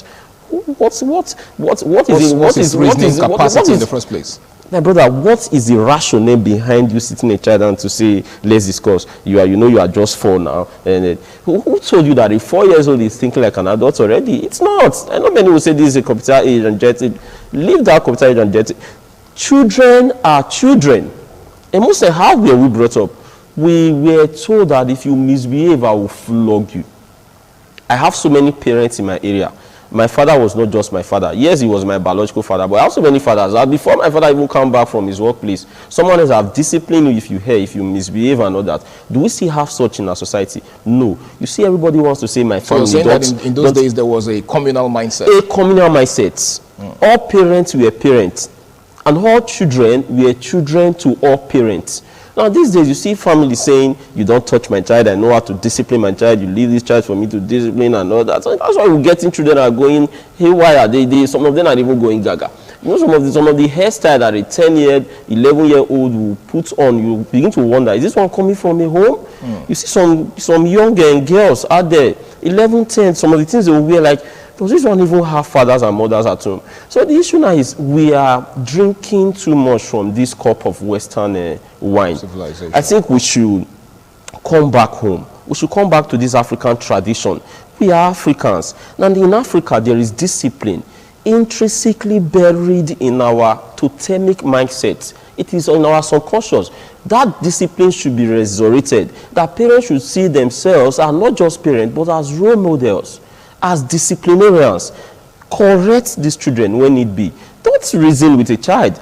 It gets to a certain stage, you reason with him, not at this stage. It is some of those things that you imprint on him when he was still a child that will model him into a very good adult. A good child definitely will become a good adult. Absolutely. Now, when you lead them, you think they can think of themselves. What you fail to tell them, their friends out there will tell them. And that is what we should avoid. So that idea of Western culture, I think we should come back home. Beside that, sir, this idea of laziness on the part of parents. They think now that you already have a child. So if you can provide for this child, you are performing the work of a parent already. The provision we are talking about here is not just finance. Many of them thought it's just finance. He's attending a very good school, I can provide. If he wants to buy anything, I can give him more. No. Emotionally, psychologically, this child needs you. Morally, you should be there for him. Who are his friends? Do you even know his friends? What are his routine? How does this child carry out his daily activity? You should be your child's best friend. You should have a roundtable talk most times with him. You should be able to tell him, if you try that, I will flog a lot of you and he will not try it. Don't let him see himself like an adult already. You hardly even see children these days bathing outside. And someone said it's civilization. I think they know too much. Okay. Their parents make them know too much. So why did I say they've gone past the phase of innocence? You see that state of innocence? It has been killed. Every child now, the parents have been able to inculcate in them that they are no longer children, but they are now what? Adults. And there is no way a child can behave like an adult. He will be an adult in a wrong form. So let these children grow. Correct them. Discipline them. Be a disciplinarian. You don't rub men with a child of 5. Okay. Now, you've actually said a lot. Now, talking about the infiltration of Western culture, just recently I saw a video Facebook of this American comedian and veteran comedian Steve Harvey. Of he was actually interviewing a kid, a 5-6-year-old girl. So he was asking her why she liked her brother, why she loved her brother, and she was saying, well, she loves her brother because her big brother, of course, because he's always there to protect her and to comfort her when her parents whooped her. And then, of course, the crowd, reacted in laughter and all of that. Now, I went through the comments as usual, and I saw a lot of persons asking questions, and a lot of people, complaining that it was totally out of place for the parents to, whoop her or to discipline her. And, of course, it became a debate as usual. Now, that pretty much reminds me of something. The fact that this is also becoming a major issue in this part of the world, whether or not to discipline a child. Because some people see the use of corporal punishment as a sign of hatred for the child. How can you use corporal punishment for a child that you love? So they see it as you doing too much. They believe you shouldn't use corporal punishment on your child, that there are other ways. Just like you said, some of them believe you can reason with your child. But how do you reason with a child whose mind is not even matured enough to look at things from that perspective? I think what we have is actually a problem, because people want to mistake smartness, intellectual exposure to maturity. Yeah. And I think that's a problem. I would like you to speak in that regard. You see, words get their meaning from their context. Okay. What they call maltreatment in a particular context, in another context might be called discipline. Discipline. So when that person say you are hitting that child too hard, you're beating this child and all that. But I think in the right context, when it comes to my child or any other child child around me, it should use that right word, discipline. We were once children, sir. They did not kill us. Of course not. We are what we are today because of how our parents decided to straighten our life. At least our parents are not beasts. They know what they are doing. You don't expect a mother who gave birth to a child to kill that child with her own ends, except she's maniacally derailed and all that. Yeah. When children are being disciplined with love, you can discipline a child with love. There is no need you bringing in ideas of you are abusing the child rights and all that. He is a child, for God's sake. The reason why you are saying I am abusing his right because you want to protect that child. The reason why I even discipline that child is to protect the child also. Now, this is what the government are fighting against, is that you should not abuse, assault a child. Discipline will get to an extent, becomes an assault. So that's where we need to draw the line now. At what point does discipline become an assault? When you begin to inflict serious pains, bodily harm on this child, it is not an assault. Okay. When you are not correcting the child with love, it becomes an assault. When you are doing it with hatred, it becomes an assault. When you forget the fact that this person is still a child, it becomes an assault. But when you are doing it in the circumstances of these things I'm saying, like he's a child, I want to correct him with love, he's my child, and all that, that is discipline. And we should not rule out discipline because some persons are misusing it. I know I am not in line with so many parents or guardians who have decided to inflate pains on children because you want them to listen. No, that is beyond discipline. Okay. That is now an assault. That is now an hatred. That is now a corporal punishment. And if I ask my child to kneel down there, for example, or get a cane and give my child 2 or 3 strokes of the cane for doing something wrong, next time he will not try it. But if you now give a punishment that is more than that child to that child, then it becomes an assault. An assault, okay. You're asking a child, for example, you get pepper, rub on the child's body, or give the person some scars, marks, and all that. No, that is wicked and that is evil. But you asking the child to kneel down there or get a cane, flog this child 5 times or more, as the case may be, and after all this, call the child, next time don't try it. I am your father, I love you, and that's why I'm doing this. I hope you will not try it next time. Such a child will not try it. But you're not letting the child know the reason why you have flogged him or disciplined him and all that. It is hatred. Hatred. So we should draw the line between discipline and hatred. So I am not advocating for that idea of that battering, that corporal punishment. I am saying we should not rule out the fact that these children are still children. And children have a mindset that is as clean as a tabula rasa.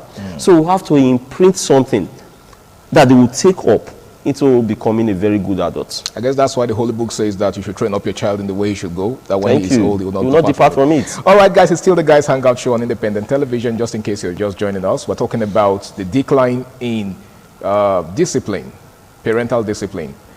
What has gone wrong? What exactly is the problem? Why is it that, you know, kids are no longer as disciplined as before? Why is it that kids nowadays can just do whatever they want without, you know, their parents or a parental figure, you know, putting them in check?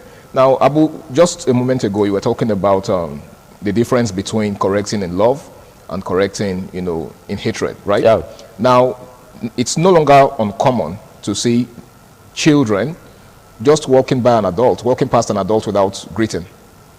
And that was actually one of the things that we were taught as, you know, children. And that was exactly one of those values that we grew up with, which is why we cannot see someone who's older than us now and not greet. Don't you think that's also a function of this lack of discipline? The dysfunctionality of the society, that's one of the factor, one of the things we got from the dysfunctionality in the society. Why did I say so? I just told you not quite long that all parents were parents to all children. An elder can call you back and say, so you don't know how to greet. Where are you from? You say, I'm sorry, sir. Good morning, sir. Or in my dialect, you greet according to your family lineage, and you must do that. That's how we grow up.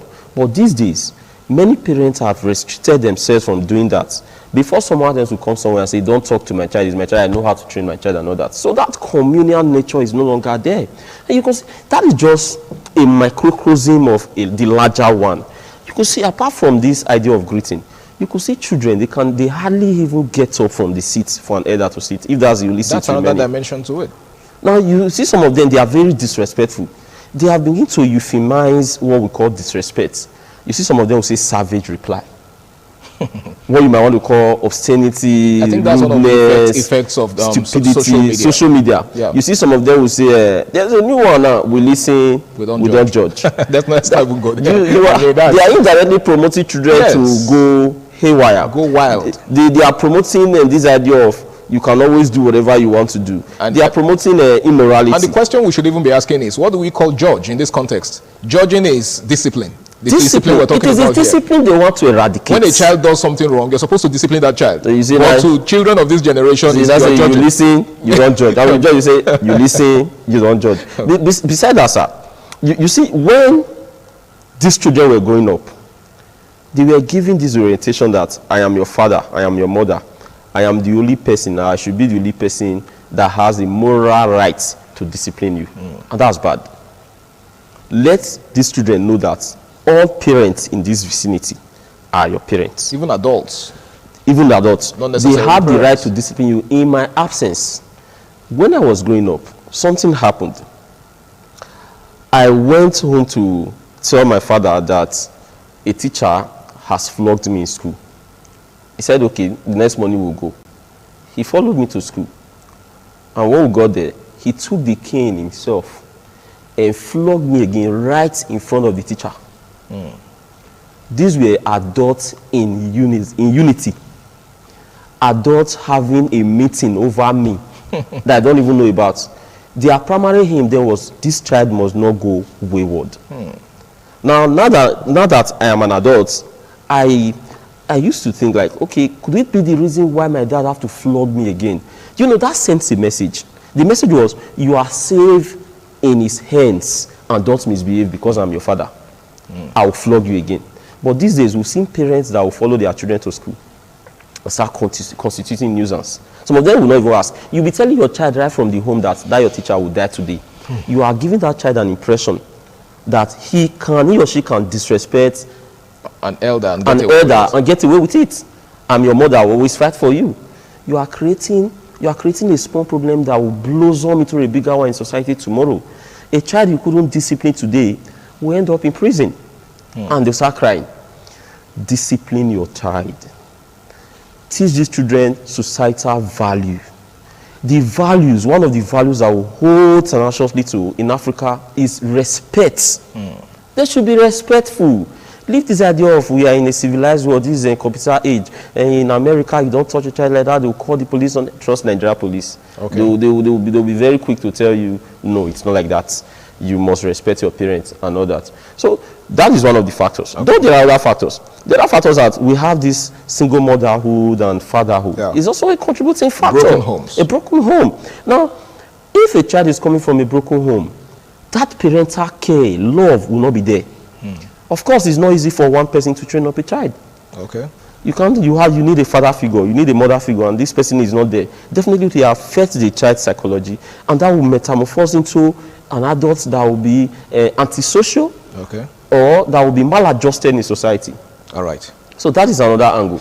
Okay, once again, it's the Guys Hangout Show, and tonight we're taking a look at the issue of the lack of parental discipline. What has gone wrong? What is the difference between the way it used to be and the way it is now? Now, Abu, in closing, I just wanted to give a word of advice to parents out there who are not living up to expectation in terms of disciplining their child. Those who think, letting their child get away with everything they do is a sign of love. What's your advice for them?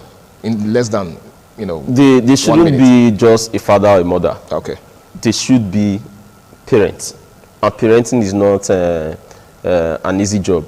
Okay. If you are capable of giving birth to a child, you should be able to parent, take good care of that child. Don't be scared. Don't be scared to discipline your child. Don't be scared to discipline your child. I guess that's the parting word for tonight. I want to say a big thank you to you, Abu, for taking out time. Thank you, my brother. Time to be with us on the show today. And of course, to every one of you out there who have created time to be with us. I hope you've taken something away from tonight's discourse. Of course, the most important thing to take away from this is parenting is serious business. All right? So the moment you decide to become a parent, just have it in mind that the future of that child lies in your hands. If that child is going to grow up to become a responsible person, it's totally up to you. And of course, it's up to the adults that child is surrounded by. So another thing that Abu said in the course of his analysis is that parenting doesn't just end with you as a parent. You should also give the adults around your child the responsibility of raising your child, just like it was in the olden days. Don't have this mindset that you are the only one who has the responsibility of taking care of that child. My name is Harry Igboje, and until I come your way again, same time, same station next week, do ensure you do the right thing and stay out of trouble. Do have yourself a lovely night rest.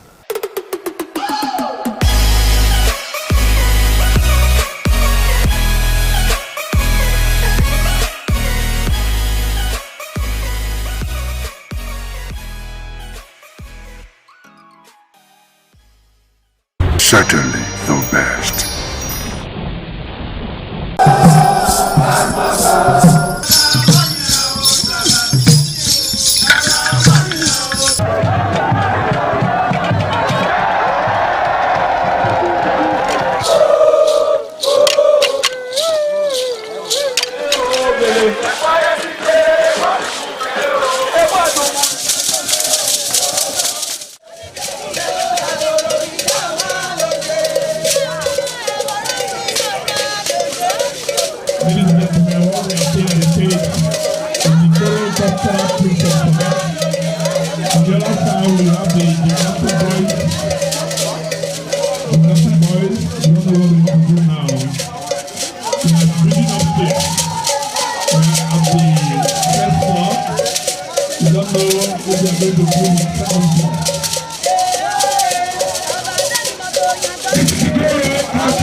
ITV, certainly the best.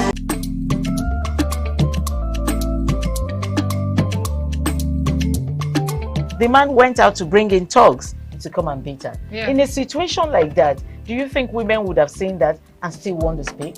Really, we're talking That's about... what I said. So that's- when they bullied her, Yeah. now, if she's not bold enough, she will shut up. What is your advice for girls out there that are so desperate to be married? We women, we have to be really intentional about our parenting. If you know a child is being abused, or you see signs, a bruise or a child, it has to be investigated. People barely even breathe when they are going for a shrebi and something. Party. You have to be They can't smart. sit If down. you see where they are dressing them up or dragging on both sides, you cannot breathe. And these women would stay in those events for hours just to keep up with that beauty trend. Is that healthy? That's not healthy. I am Patricia Uremu Gabriels and we're reaching you live from our Lagos Network studio. Of course, Women in Conversation is a program designed for women to discuss about themselves.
Certainly the best.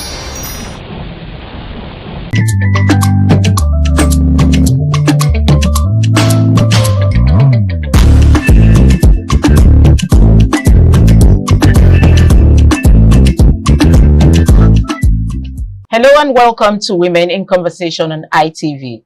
You're live from our Lagos Network studio. I am Patricia Uremu Gabriels. And today I have seated with me some beautiful women that will be looking at domestic violence. But before we go into the program properly, I'm going to be introducing my guests who are seated here looking very pretty. Of course, I have on my right Princess Edith Madejomo. She is an entrepreneur and the CEO of Freedit Global Limited. Edith, you're welcome. Thanks for having me. And then on the far right, I have Abiodun, who is a registered welfare worker in the UK, and she's a women's speaker. Abiodun, you're welcome. Welcome. And then to the left, of course, I have Barrister Chisom Agbafo. Chisom is a legal practitioner. You're welcome, Chisom. Thank you very much. Okay, ladies, we're going to be looking at domestic violence. And before we go into looking at domestic violence, I have a write-up that I read from a writer. So I'm going to read through this write-up before we go into the program properly. So a writer once said that women who do well in marriages always have some traits and mindsets. Let's take a look at some of these mindsets. Okay. So the writer said, some of this mindset could be they have their own life, their joy doesn't depend on their husbands.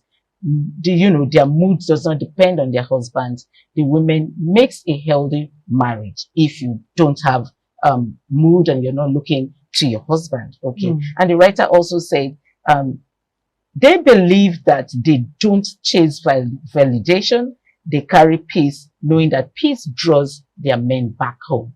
He also went on to say they know when to talk and when to keep quiet, saying not every reaction deserves reply. So with all the domestic violence we have seen, starting from the gospel singer Osinachi and down to the recent one in Calabar, the one that allegedly the wife poured her husband or set her husband ablaze because of an argument. And funny enough, this marriage was just for 6 months. And so we're going on also to Haruna, who was recently pardoned by the president after allegedly, anyway, she has been sentenced to death because it's not allegedly anymore. She was sentenced to death and she served that jail term for 6 months. But she was among the people that the president recently gave pardon and she's out of the prison. So let's go down to the problem right now. We are women and we know the problem.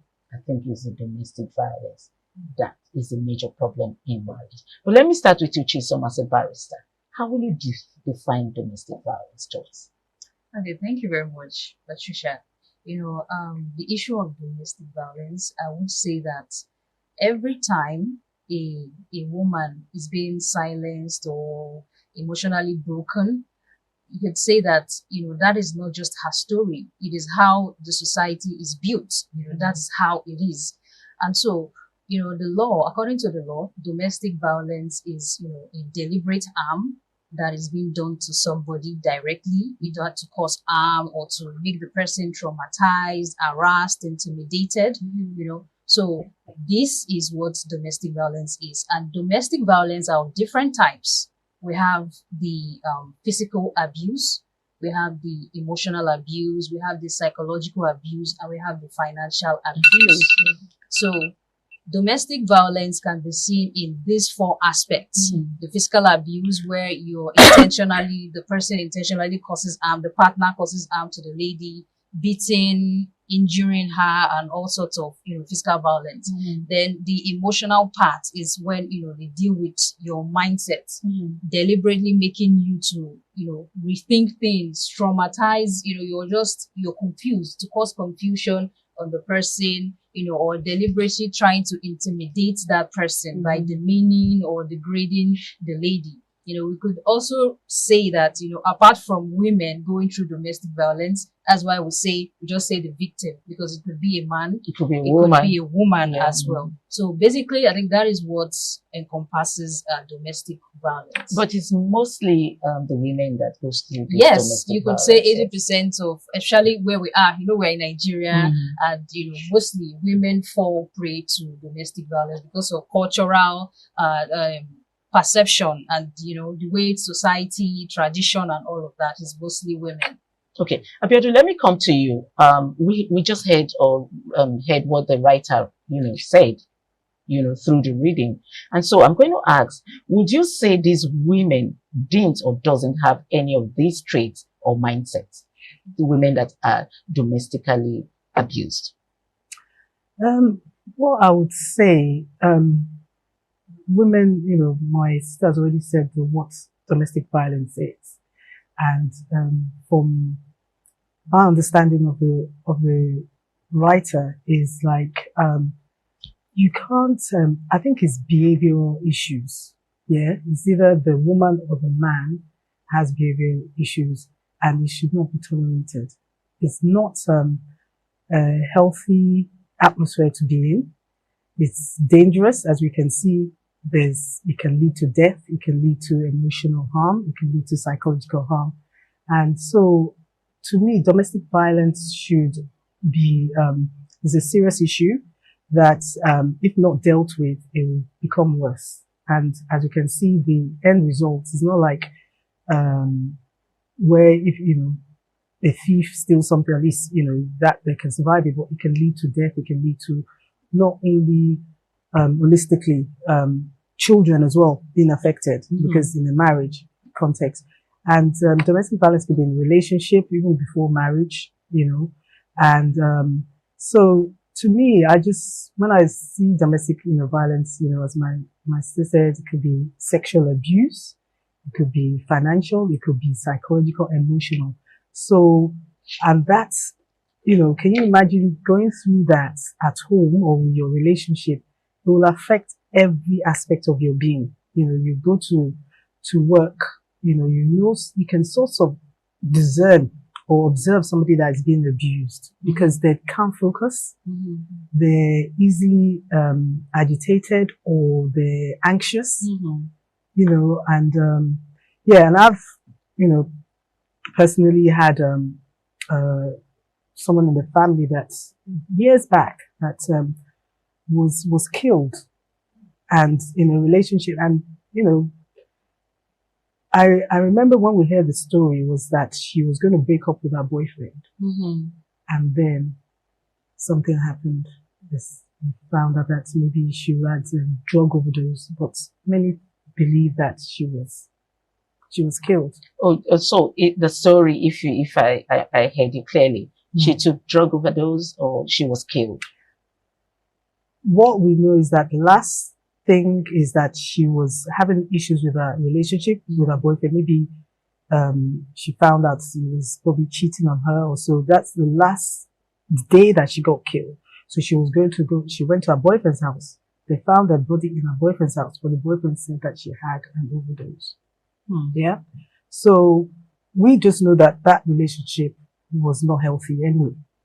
So there's a lot of things, and this was like 20 years ago. So I still remember. Okay, so Edith, to you, the same question. Do you think these women that go through domestic violence, from their partners, do not have that mindset, or they do not have their own mindset?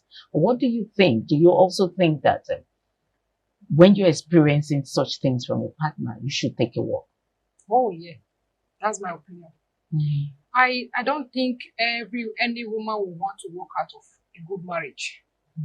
Women are wired to be patient, to be tolerant, and to be loved. Any woman that sees red flag, I will tell you, no second chance. Because the red flag are always there. The red flag are never green. They will never turn green.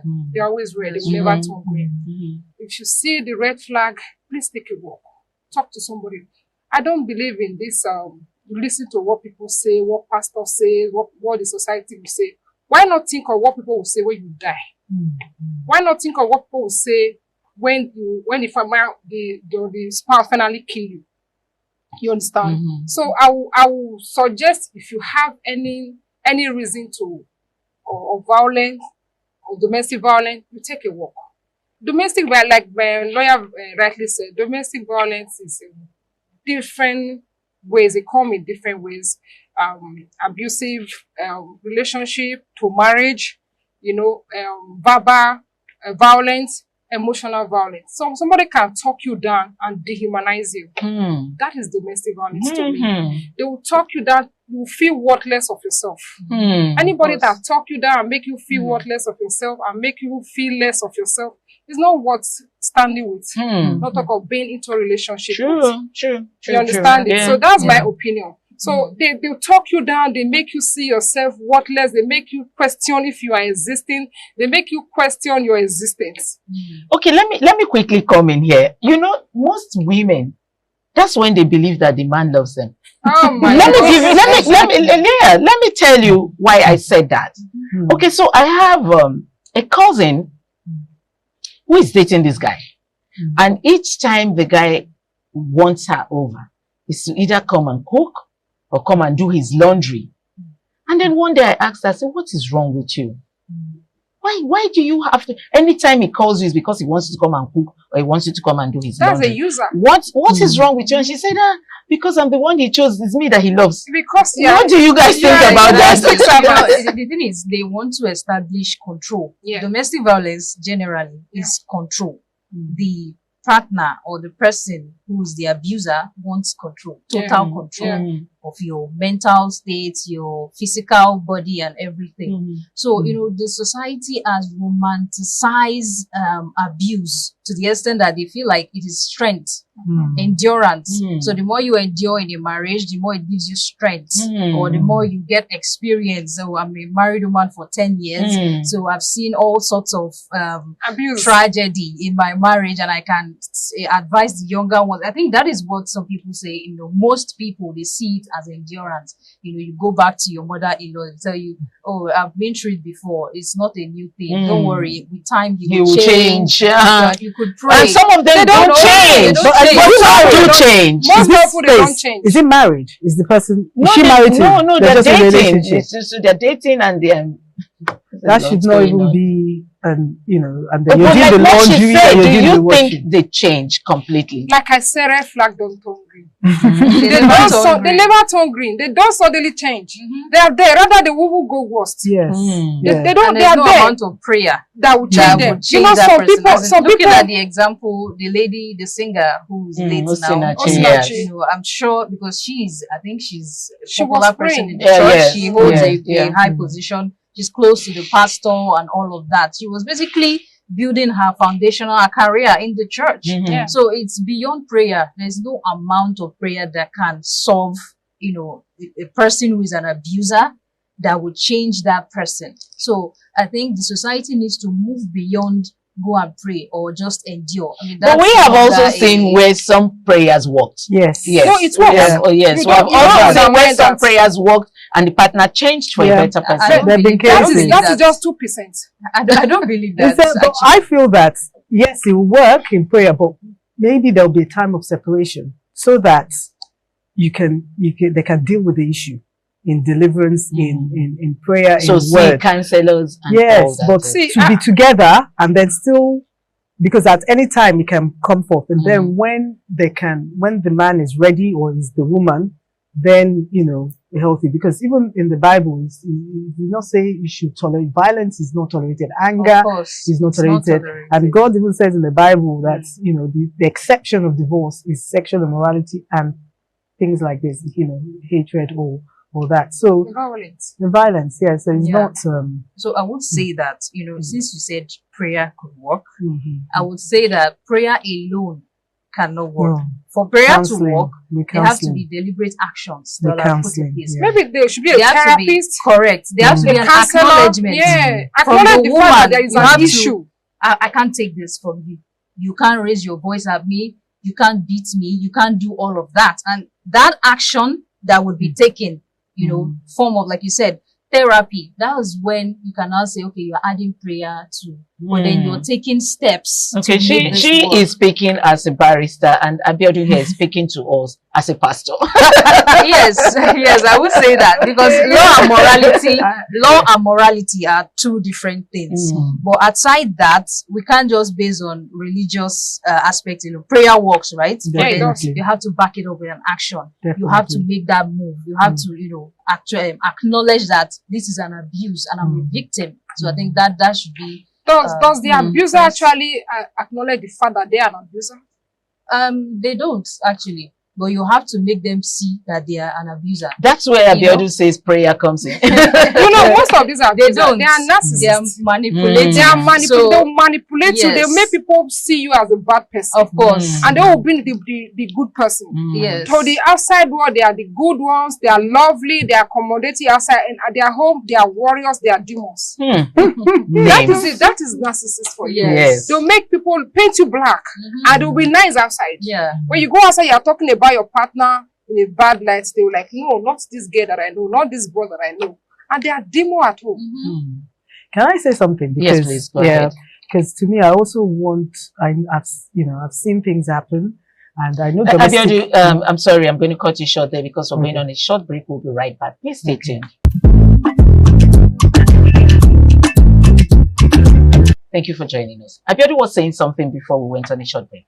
Yes, you were saying something. Yes, I was saying that I used to go to a church, and part of the administration of this man of God was that before he got saved, he had anger issues and mental health, and and he had his wife endured domestic violence for probably about almost 12 or 15 years, and his wife was praying for him and everything. She didn't leave him, praying constantly. And he was beating her up. She used to get angry and beat her, and until he got saved. And they are raising kids in that home. Until he got saved.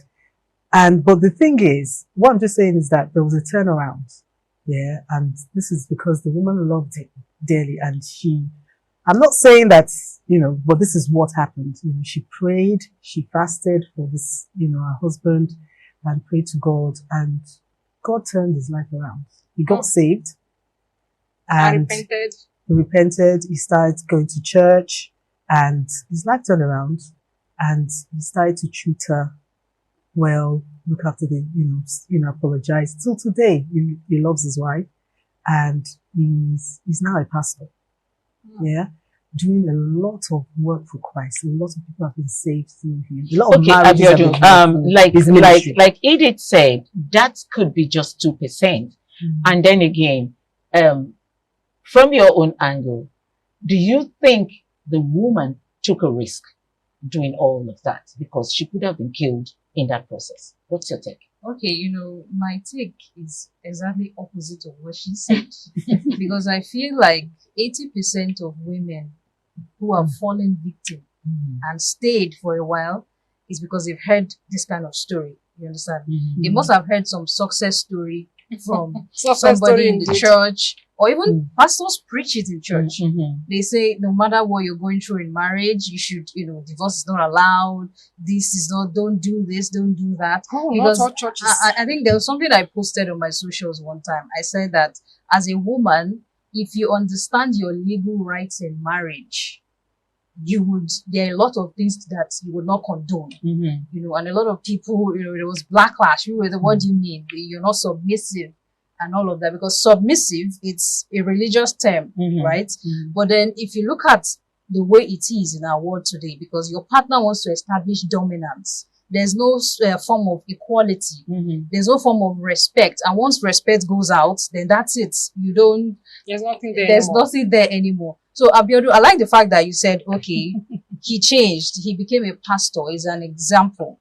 But it shouldn't be a threshold, or it shouldn't I be... never said it's a threshold. I said this is what the church I went to at one point, and the pastor ministered he in this. actually preached that. And then the wife also said when she went through this, but she must have prayed, and the Holy Spirit must have told her to wait, that this is what this man is going through, and this is what he's going to become. I'm not saying it's an example for anybody, but you have to, as a wife, as a woman of God, she might have heard, but she heard that for her to continue to pray for this husband. Yes, for her to continue to pray for this man of God, that this is what he's going to become. At that time, it didn't look like it. She stayed in the marriage. She stayed in the marriage. At that time, he wasn't a pastor. At that time, he wasn't a pastor. So he wasn't even saved. The abuse continued. Yeah, she prayed, and his life turned around. And I'm just saying, she continued to pray, and it became.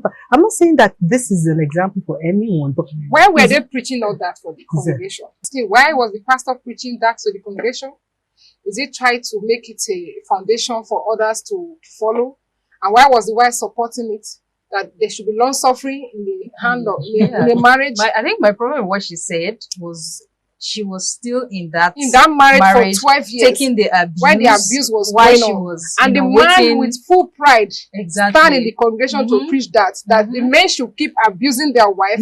Sorry, I'm not saying that's not the case. I'm asking he was an example. He was telling what he went through. This was a man that was transformed. This was a man that was a wife beater.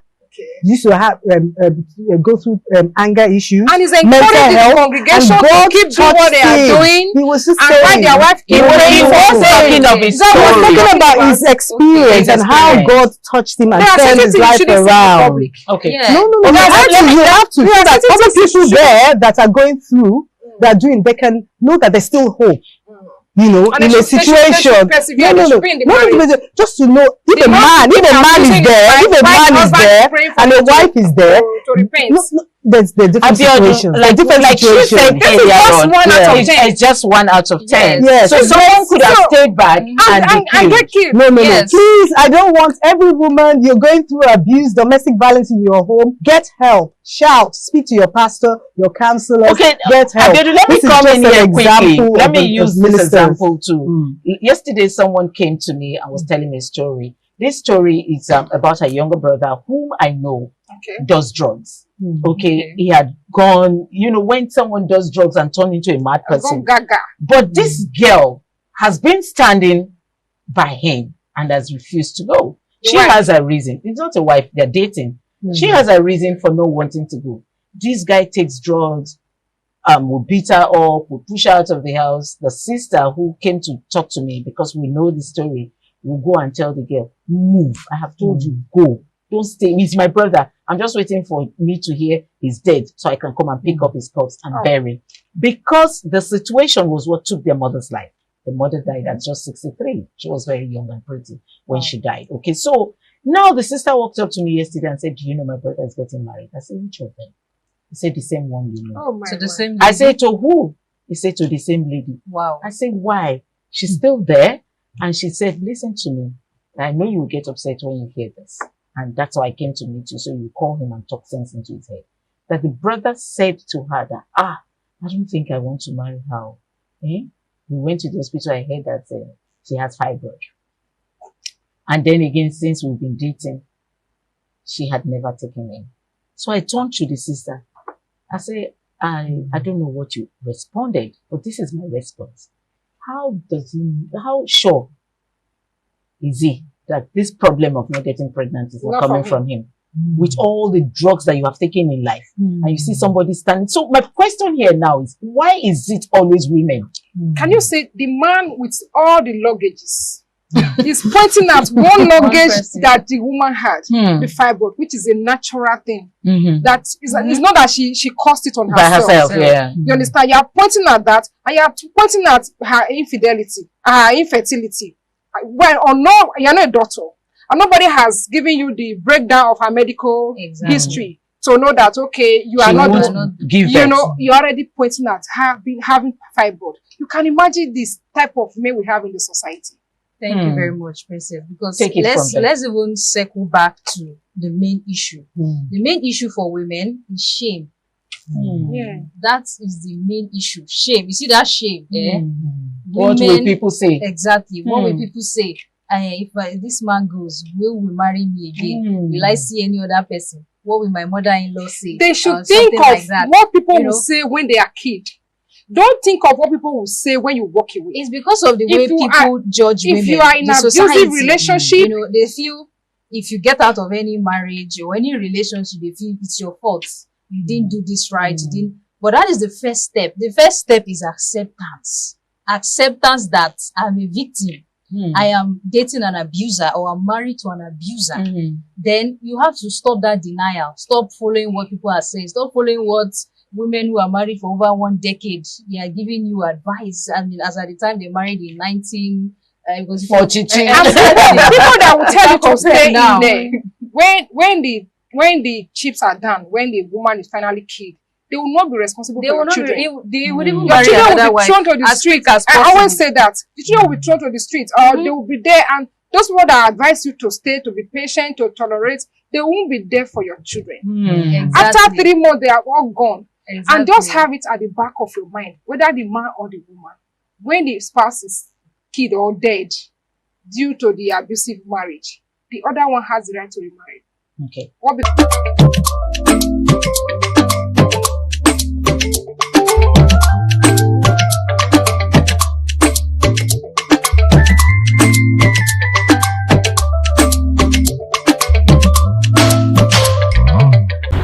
certainly the best.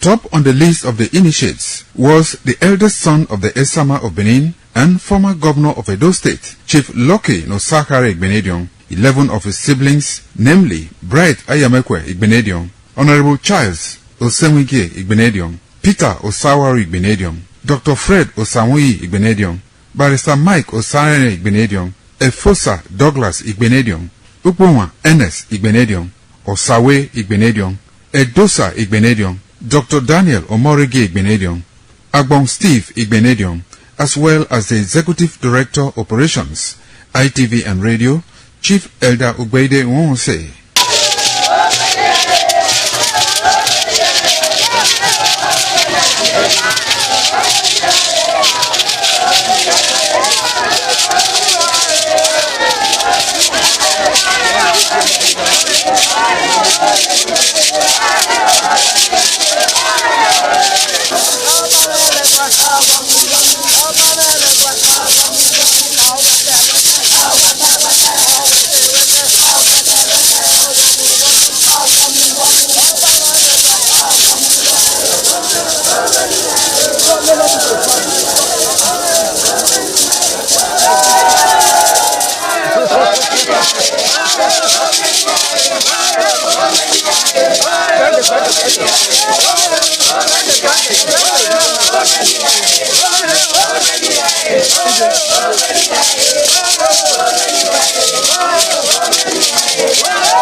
It was a vital aspect of Okada community's cultural heritage, which emphasized the significance of age, responsibility, and community service. Over 50 notable sons of Okada were also initiated. According to tradition and customs, those initiated, dressed in white traditional attire, were made to undergo some rituals, while the Odionwe pronounces blessings on them and assisted them to take a seat with the elders.